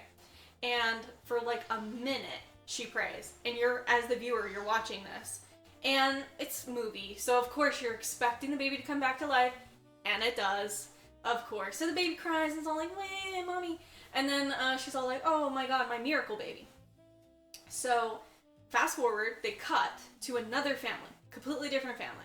This family, the main character is named Heather. Today is Heather's communion day. So she's dressed in white. Right, so she's like 10 years old. Well, she's not 10. She's more like, she's old for communion. She's like 15, maybe, interesting, 16. So, and they show her family dynamic. I really liked what they did in this movie with the families. They made it very warm, inviting, very very 70s, very 80s tight-knit family thing. So I really liked that because all the acting was so natural. And I'll get into that, but so we're in the 80s as of right now with Heather's story. So she does the communion, it's all cool. Her grandmother is the one that walks up with her because you usually have someone with you during the communion. And it's usually like a long line of people. You're not just the only person doing your communion. I'm Jewish. Take that with a grain of salt. I don't really know too much about confirmation? that. Whatever. It sounds Maybe like a it's confirmation. that's what it is. The It's age sounds like confirmation. The ritual sounds like confirmation. See, I'm Jewy. I don't know nothing about that. Jewy. So, confirmation. That's what that sounds like. So they get home, she's confirmation over, and her sister's like, I didn't get anything for my confirmation. I didn't blah, blah, blah, blah, blah, blah. Like, her sister's like, just kind of being like, you know? And Clearly they like you better. A little bit. They kind of, a little bit. So, so she gets a gift for her communion from her grandparents. And she takes the wrapping off, and it's a big fucking creepy ass mirror. And they're like, yeah, we got this at an estate sale. Isn't it beautiful? The guy in the store told us never to do that. Hell no. The guy in the store told us never do that. I thought about this. Courtney and I went to a metaphysical store because we had some stuff going on. We were trying to clear the energy, whatever.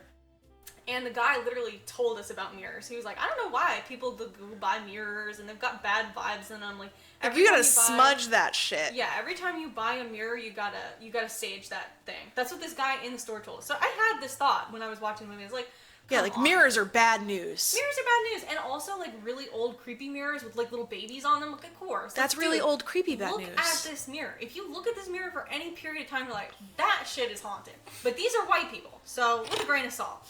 And anyway, here you go, little Susie. Yeah, and they're like, hey, that little one in the middle, the baby in the middle, looks just like you when you were a baby, and that's why I got it for you. And Heather's like, it's not a good enough reason. Thanks for the fucking thanks for the nightmares. Mirror. Thanks for that. So she's like, they have it like leaned up against the kitchen where they're all about to have confirmation cake, which is this big ass white cake. And so she's like glancing at it every so often, of course.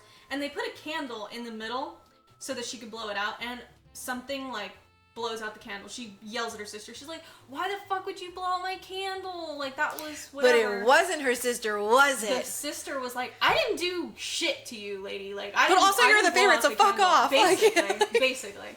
So she like didn't do anything. Candle gets blown out. Whatever, but she's absolutely sure it was her sister. Her sister's like, no, it was not me. Anyway, so whatever. Then we go back to Ed and Lorraine, and their daughter, Judy, is now like, I think she's like around 20. It had to have been, because it went from the 50s or the 60s to the 80s. So she's like around 20. So she's old enough. And they're having some kind of party. I want to say, I think it was Ed's birthday party. So the dad, Ed, whatever. It's his birthday. Everybody's there. And Judy invites her boyfriend, Tony, which apparently they've only been dating for like 6 months. And Tony's like this really cute, like blonde guy. He's all like, I'm nervous. I hope your parents like me. And she's like, they're gonna love you. And they get in there, and of course Ed is kind of like standoffish with the guy. And they go into that too, which I thought was really beautiful. But so he's kind of standoffish with Tony, but Lorraine is so warm and welcoming. She wants Tony to feel like part of the family because she knows that her daughter really likes him. But she knows that there's something going on with Judy because she's acting like really strange. And at one point, Judy goes into her like childhood bedroom, and she's like starts looking at stuff and remembering things, and she has this like flashback back to when with her mom, where she was seeing stuff like her mom does. Like, she feels stuff like her mom does. She's got that gift, that je ne sais quoi. And her mom taught her like this mantra, which it's like Lucy Lockett,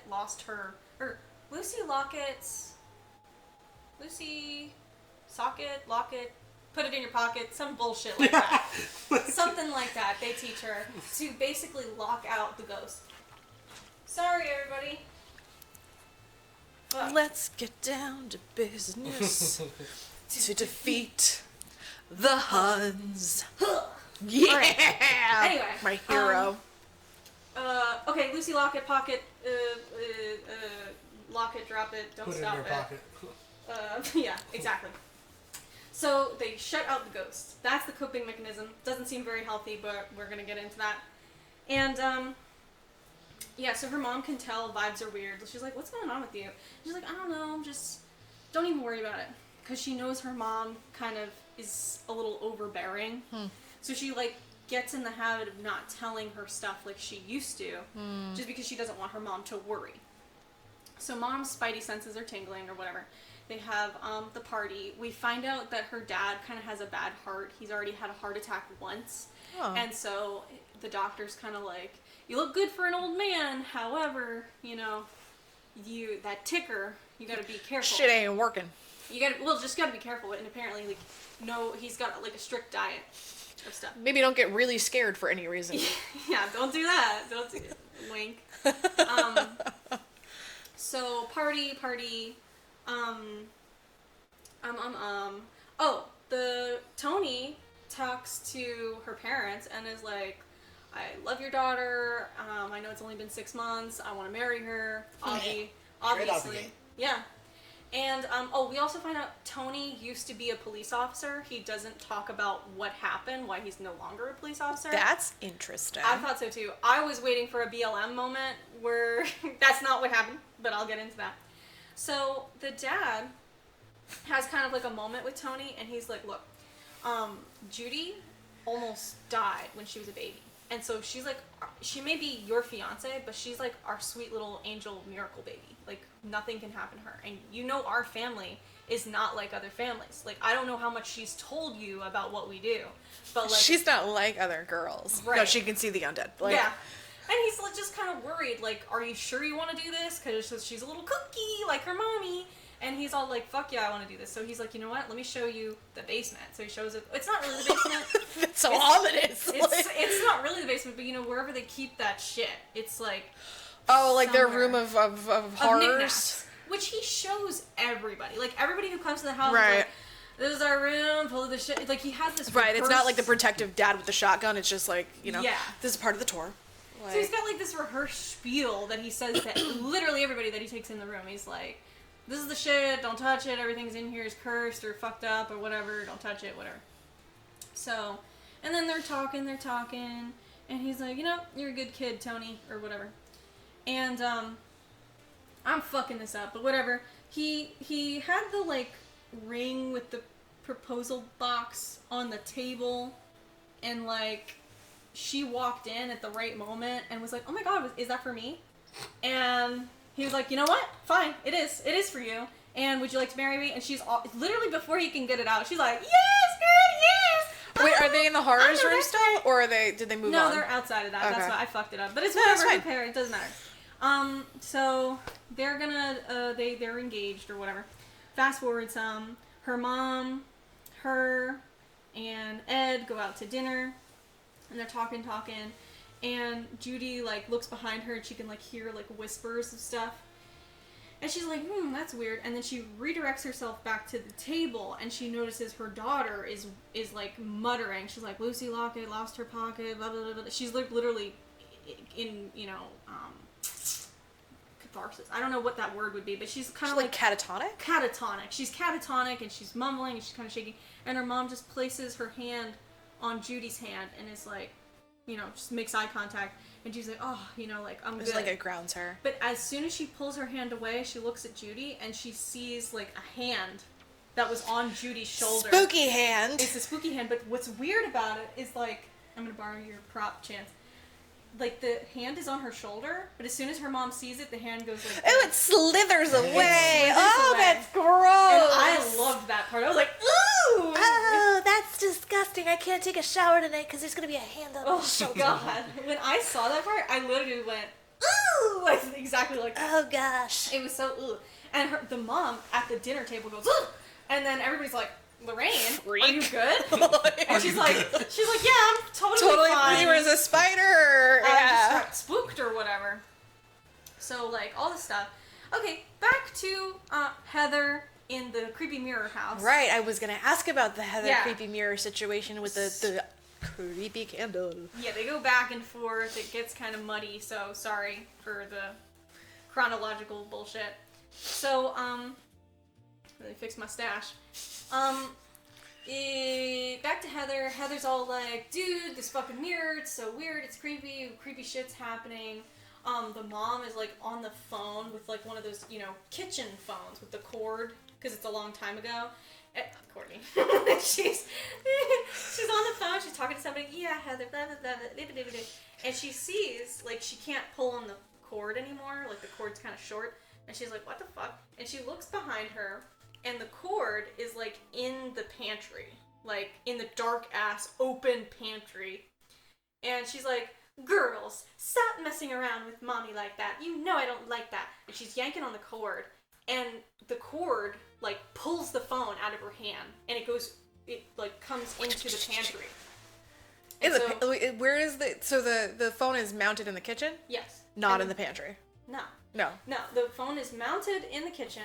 She's on the phone. Right. And the cord is it just detours, pantry. yeah. Yeah. So she's like, And there's a scene before where the girls were playing a trick on her with that. And so she thinks it's the girls. Sure. And then she turns on the light and the phone is just laying there. And it wasn't the girls because she can hear the girls like upstairs or whatever. And she's like, that was weird. And I guess she says nothing about it. So then they cut to the girls who are upstairs, and they're like playing with dolls and something, and then one of the girls like hits her head or something. I don't know. So weird stuff's going on in this house. It escalates, and they're like, holy shit, we need help. So back to the Warrens' house. They are friends with this priest guy. The priest guy is like, I know you guys are kind of out of the game, you know, because like they kind of retired after they had Judy, after that creepy mirror situation, because they didn't want to, you know, like have anything affect Judy, because they know that mirror had something to do with her being stillborn or whatever. So Lorraine is kind of nervous. Ed's got a bad heart. They don't think it's a good idea. But the priest is kind of like, look, we kind of need you. This family really needs you. And meanwhile, so like this family's in Pennsylvania. I don't remember where the Warrens are. Somewhere. They're somewhere, and not in Pennsylvania. So this family's dealing with this in Pennsylvania. They don't know what to do because the church is not really helping them out. Like the church, the priest is trying to get the Warrens to come by, but the Warrens are like, I don't know, we're out of the game. So they don't know what to do, so they call the press. So now they have like people outside their house all the time. Like trying to, they're looking for people to help them because they don't know what the fuck to do. So, let's see here. And, Judy, basically, she's got that gift. She feels, like, called to help these people. And so she feels something. But that's before the priest goes to visit the people in Pennsylvania, goes to visit this scary mirror house, because the Warrens don't want to go. So he's like, let me check this shit out, because it's getting all this coverage, and they really need help. So he goes over there, and he takes the holy water, and he's all like, the Father, the Son, and the Holy Spirit. The Father, the Son, and the Holy Spirit. The Father, the Son, and the Holy Spirit. And it's all fine and dandy until he gets downstairs in the basement, and when he's sprinkling the water, he sees that there's like vapor coming out of the water, and he's like, ooh, this is some scurry shit, you know, like this is fucking creepy. It's like, this shit is not right. And then he like runs up the stairs. He's like, you guys need help. There's something in this house. When I tell you, like 5 different people have a terrible experience in this house, and they go, there's something in this house. Yeah, guys, I think there's something in this house. By the 3rd time they say there's something in this house, I'm like, yes, there is something in this house, dude. Like, fucking obviously. The holy water is smoking out of the ground. You know? Like, that shit is... Anyway. So, all this shit. He's all freaked out. He's like, I'm going straight to the church. I'm gonna tell everybody everything. I'm gonna get the Warrens. I'm gonna tell Jesus Christ himself. So he's like, I'm driving out into fucking... Let's get the dudes from Supernatural. Come on. Yeah, like, Sam and Dean, up in this bitch. We need them bad. And honestly, they're like... Sam and Dean aren't even born yet, so, you know, maybe talk to his dad. So... Jeffrey D. Morgan, where are you? That's right. So he goes to the church, and he's looking for the, like, archdiocese or whatever, the fucking big guy. I don't know. Again, religion, I'm not familiar. It's the guy with the hat. So he gets in there, and he sees the receptionist, and the receptionist is all like, he'll be with you shortly. She's, like, typing and whatever. She's like, have a seat.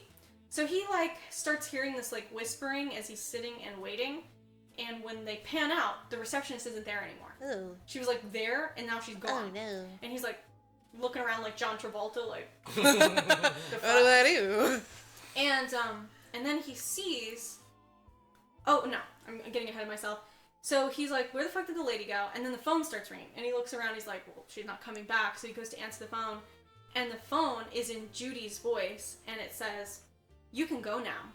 And then it like clicks the line, and he's like, what the fuck's going on? And then there's a doorknob which I think is very bad feng shui. The doorknobs in the church have crosses on them, and obviously a doorknob like twists. So when you twist the doorknob, the cross then it goes upside down. So That's bad juju. So he looks at the doorknobs, and one of them turns. Oh god, it's so creepy. And goes upside down, and then the doors start like rattling, and then they swing open, and like black. It's just black, and he's freaked out. No thanks. And he runs towards the other doors, and those doors slam in his face. Oh, that's and he's all bad. like, ah! And then they cut to him hanging himself in the church. So he kills himself because that thing showed him something that made him, I guess, question his beliefs or whatever. So this guy hangs himself in the church. Cut to Jesus. the You cut to Jesus. yeah, cut to God. Cut to the funeral. Everybody's talking at his funeral. Ed and Lorraine are like, we knew him as light. Like, he would never do something like this. This is so weird. We didn't know he was dealing with such despair. And so everybody's sad. So Judy, at the end of the service, decides to touch the coffin. And she's like, ooh, he was in that Pennsylvania house. He was there before he died. So she goes over there, goes to Pennsylvania to figure out what's going on. And then Lorraine is like, oh my god, you're so crazy. Like, you can't go and do that. So Ed and Lorraine, they follow her there. And she's at that house. And Lorraine's like, okay, come on, sweetie. Like, they are so happy. This family is so happy to see Ed and Lorraine, thinking that they're going to help them. And Ed and Lorraine are like, nope, we want our daughter. So they're like, come on, Judy, let's go. And Judy's like, fuck that. We're going to stay here. We're going to fight. We're going to help this family. Look at how sweet this family is. Like, they need our help. And that's what we do, right? We're the hunters. And Lorraine is like, oh, fine, okay, whatever. But you can't get involved. Yeah. She's like, Judy, promise me you're not going to get involved. And Judy's like, I promise. Bullshit. She's got her fingers crossed behind her back, like, Bullshit. I totally promise. She's going to get her fingers in that pie. So, spooky stuff. They go up there to the attic, and apparently that's where the mirror is. Oh, I missed an important part. Haha. Back. Before they realized they had like a problem, they try to throw away the mirror. So they put it on the side of the road, and the garbage people come and they get it, and they try to compact it. So they're all having breakfast as the mirror is getting compacted, and as soon as the mirror breaks, the daughter, I don't know if it was the jealous sister or Heather, I can't remember. I think it was the jealous sister. Oh, so we're in the past now. Okay. Well, I'm jumping back to when they realized, like, oh shit, something is weird is going on. Let's get rid of these fucking creepy ass cherubs. Pick the spooky vibe. Yeah, I mean, you guys are really setting the scene. I wanted to pick something scary, and I love the Conjuring stuff, so I was like, might as well. But it did scar me a little bit. Like, going to sleep last night was a little on the tough side, because they had... I'm so sorry. There were 2 moments where I really jumped and screamed. Like, actually jumped and screamed, because they had good, like, jump scares in this movie. No, thank you. They had, like, a lady, which is always my scary thing. Like, they had this guy with an axe. I was, like, so over that dude. I was like, you know what, you're not even that scary. But the ladies, the long hair, the creepy gouged out eyes and stuff, it's really fucked up. So how many brutal murders are there? Oh yeah, so they're having breakfast. This is like when they first try to get rid of the mirror. This was their first attempt to get rid of the mirror. So the mirror's getting crushed and compacted, and the daughter's sitting at the table, and she starts going, ooh, ooh, ooh, and they're like, oh my god, what's going on? Are you okay? And she's like, no, like, bleh, bleh. And then she throws up. She like projectile vomits all over the table. And then she projectile vomits again, but this time it's blood. And it's not like blood, like, one time when I was a kid, my mom took me to a Mexican restaurant. I wasn't feeling very well, and I ate a lot of chips and salsa. And then I proceeded to projectile vomit this, like, very pink, foamy shit. It was exactly like that. So, little tidbit about myself. And, so it was, like, pink and foamy and disgusting, and you could tell it was blood, but then she gets over to the sink, and she's throwing up more blood, and she pulls out, like, glass shards. Oh, fuck. From her mouth. And so that was the moment. And then the mom is like, did you swallow glass? Like, the whole, that scene was probably my favorite scene in the entire movie. Why?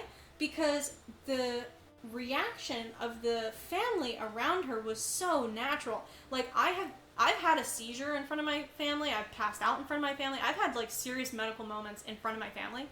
And the, like, reaction of the people around you when you're having a medical emergency, specifically family, it's like they want to help, but they don't know how to help.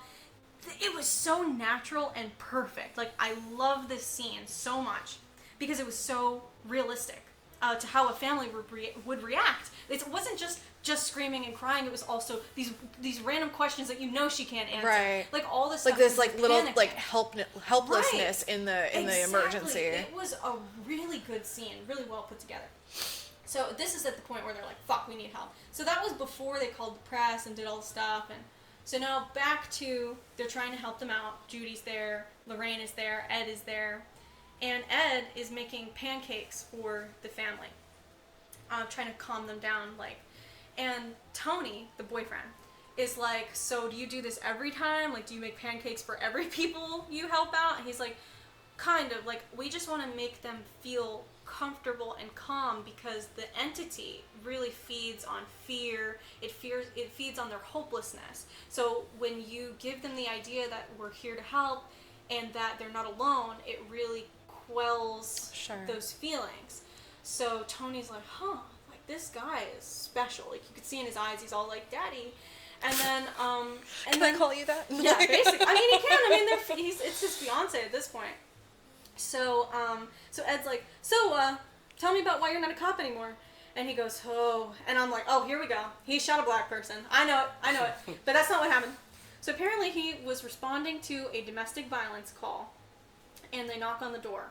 And as soon as they knock on the door swings open, and the guy had a 12-gauge shotgun right at his stomach. And he heard a click. And then he couldn't remember anything, and then when he woke up, the guy was in handcuffs and being taken away, and apparently the shotgun jammed. His partner was like, "You are a dead man. Like, you are a dead man walking." Because the thing actually never shot him, but it was supposed to. So Tony was like, it just made me realize that there's probably another lifetime where I don't live. Like, I'm not alive. I didn't get to meet Judy. I didn't get to marry your daughter. I didn't get to do all the things I did. So I quit my job and I just didn't want to go back. So he's like, I got a new lease on life. And Ed is all like, damn, this guy's a really good guy. Like, I like him already. So Ed builds kind of trust for Tony. Tony kind of understands how sweet Ed is and like where his place in this family really is. And so I thought that was a sweet scene. So then we're getting into more scary stuff. So Lorraine tells Judy to stay downstairs because they both feel something from upstairs. So Lorraine goes up, she walks up there, and I think she sees that creepy lady. She like sees something in the bed, she like checks under the bed, the thing sinks from the blankets, from inside the blankets it sinks down. And she's like, ooh, that was weird. And then she sees something walk past the door. She, like, ignores the bed thing and goes towards the door where the thing walked by. And so all this stuff is happening. Judy decides to go up and check on her mom. And, you know, her mom's all like, don't do that. I'm capable or whatever. All this stuff. And then, I don't know. Stuff happens. Whatever.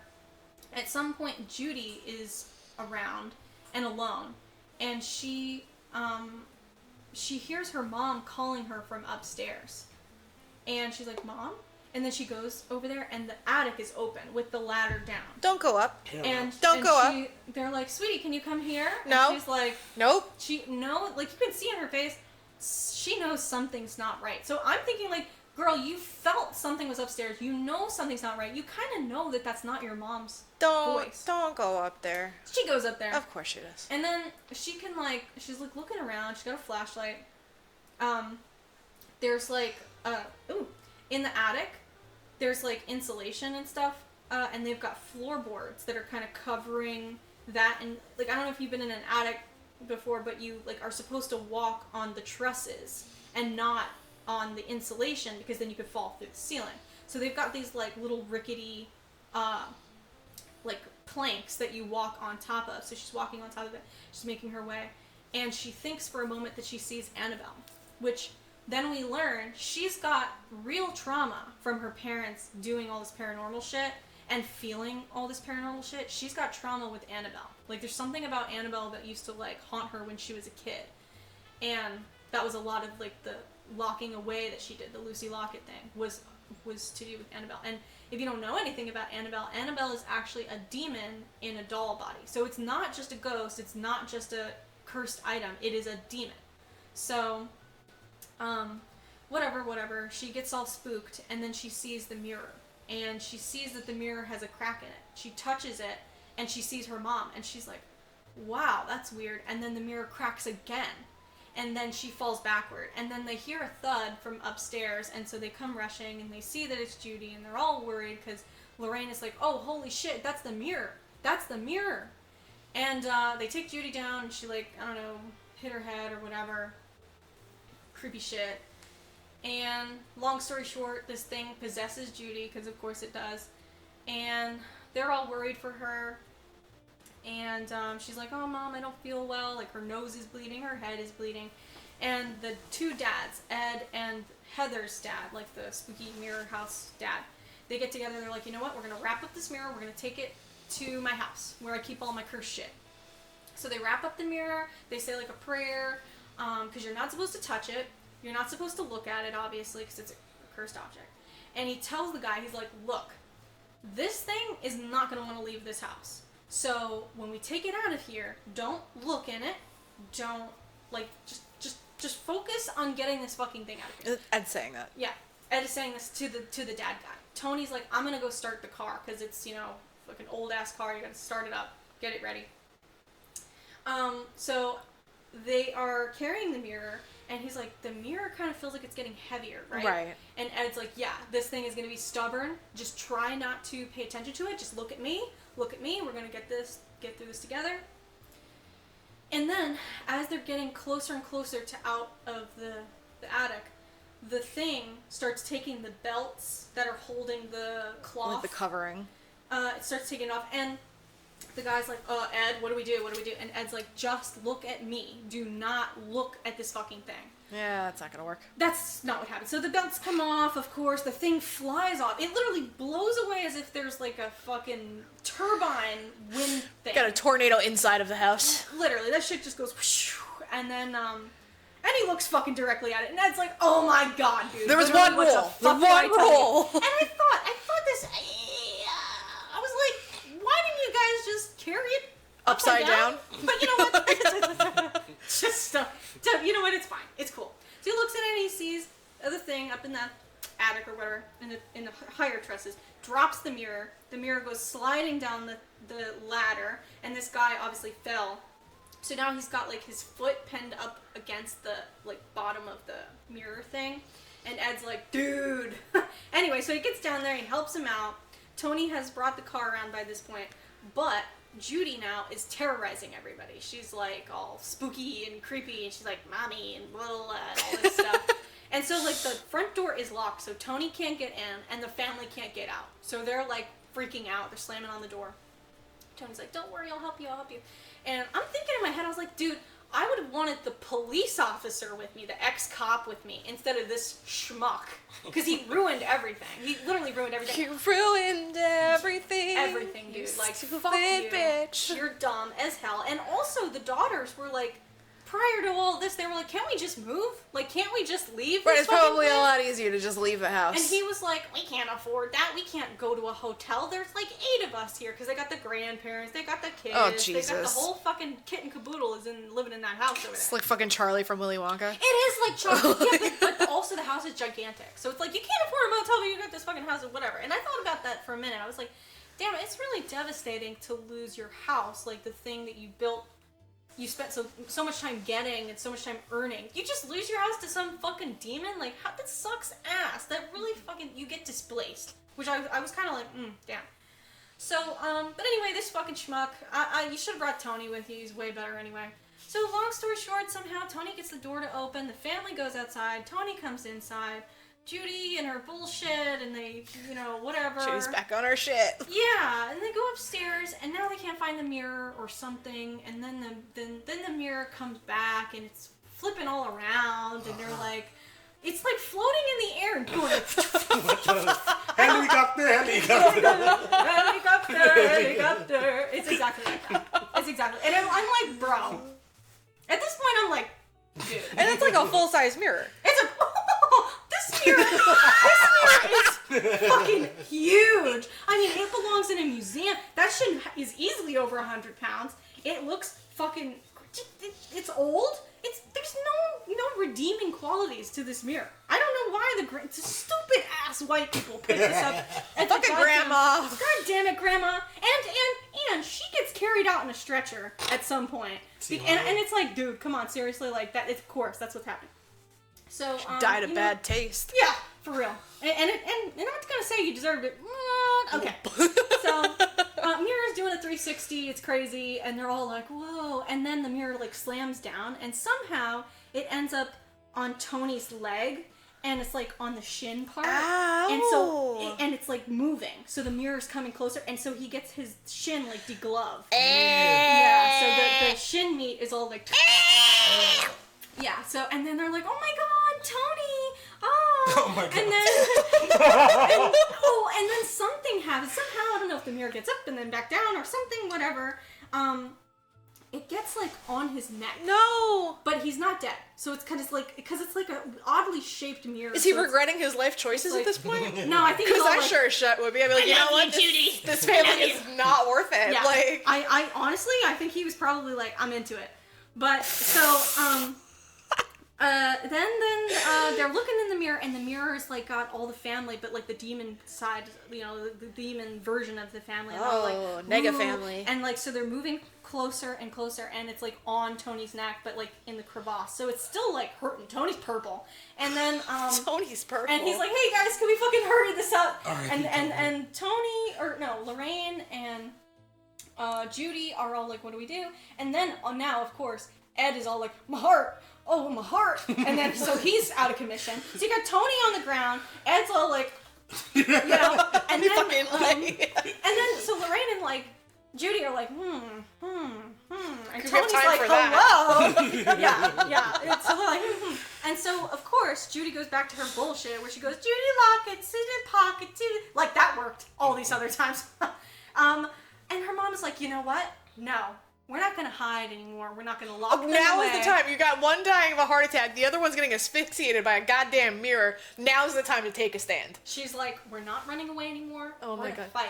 We're going to face our bullies. She touches the mirror all dramatically. And she's like, she's touching the mirror. She's doing that. And then Judy does it. And they're both like got their hands in the mirror and they're like, oh, girls get it done. Like, we get it done. We'll run the world. Girls.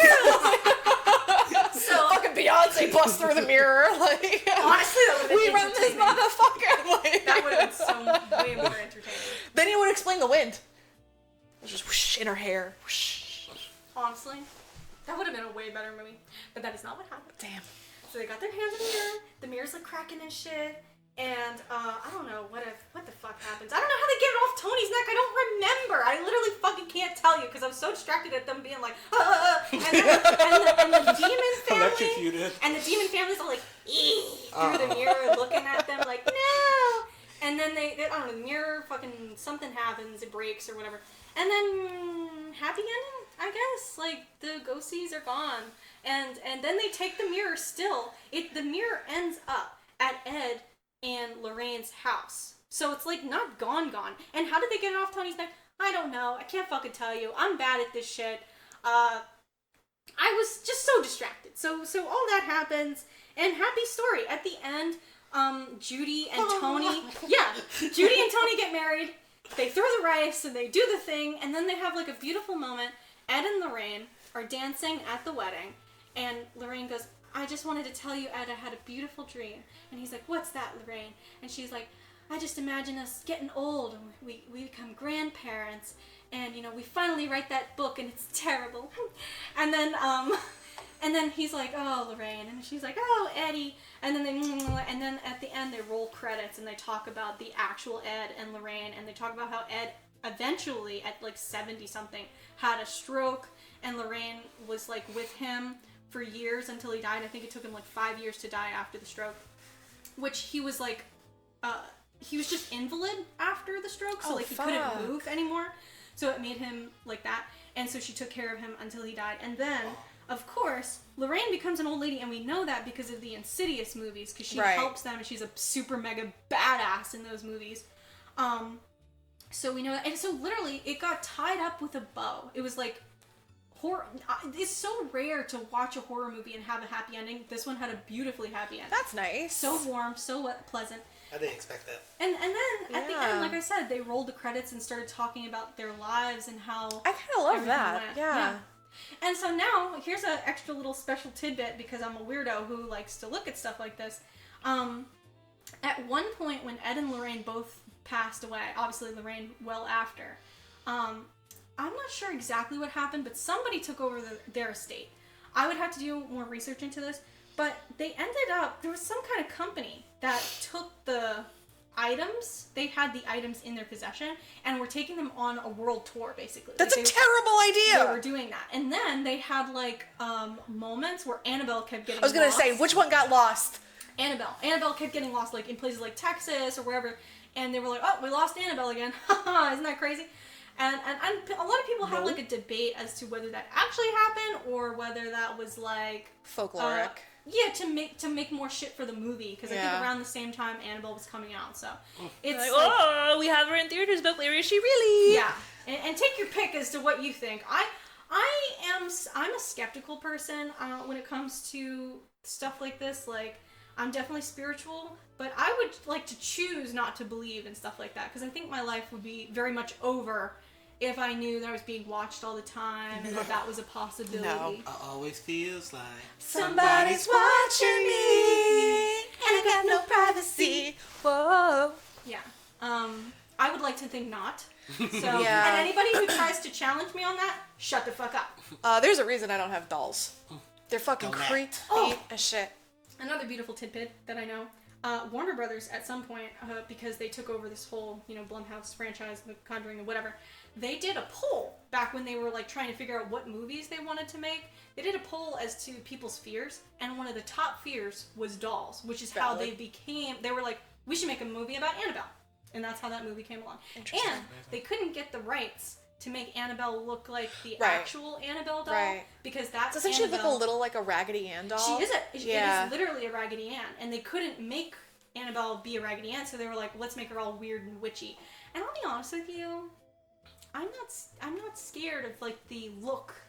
Like, I think the Raggedy Ann is way creepier than the, like, porcelain witchy looking Annabelle that they've got right now. I think that the Raggedy Ann, it invokes way more fear in me than the realistic, too much realism. Don't like it. Yeah, no, I respect that. For anyone watching, there's a fruit fly that's just been circling our heads. Yeah. I'm trying to, like... I know, I was like, and then that thing is persistent. You know what? If we had some chopsticks, I could maybe do something about that. We could train. Yeah, so. Yeah. Yeah, no, dolls are terrifying. I told you about the Airbnb with the doll room. Yeah. That was awful. Yep. Oof. Yeah, no, we were at an Airbnb, upstate New York. The house was beautiful and it had a lot of land and it was great and it was wonderful. There were bedrooms on the first floor, bedrooms on the second floor. We got there last, so we got the fucking creepy room. Painted red. Like, seriously, this had to have been done by on purpose by the person who did the Airbnb. There's no way this was a fucking accident. There's no way. You can't list this place and be like, whoops. Like, it had a big bookshelf, but the bookshelf didn't have books. The bookshelves had fucking dolls in it. Fucking creepy. No. So, like, you walk in, immediately to your left, against the wall is the doll bookshelf. In front of you is the bed.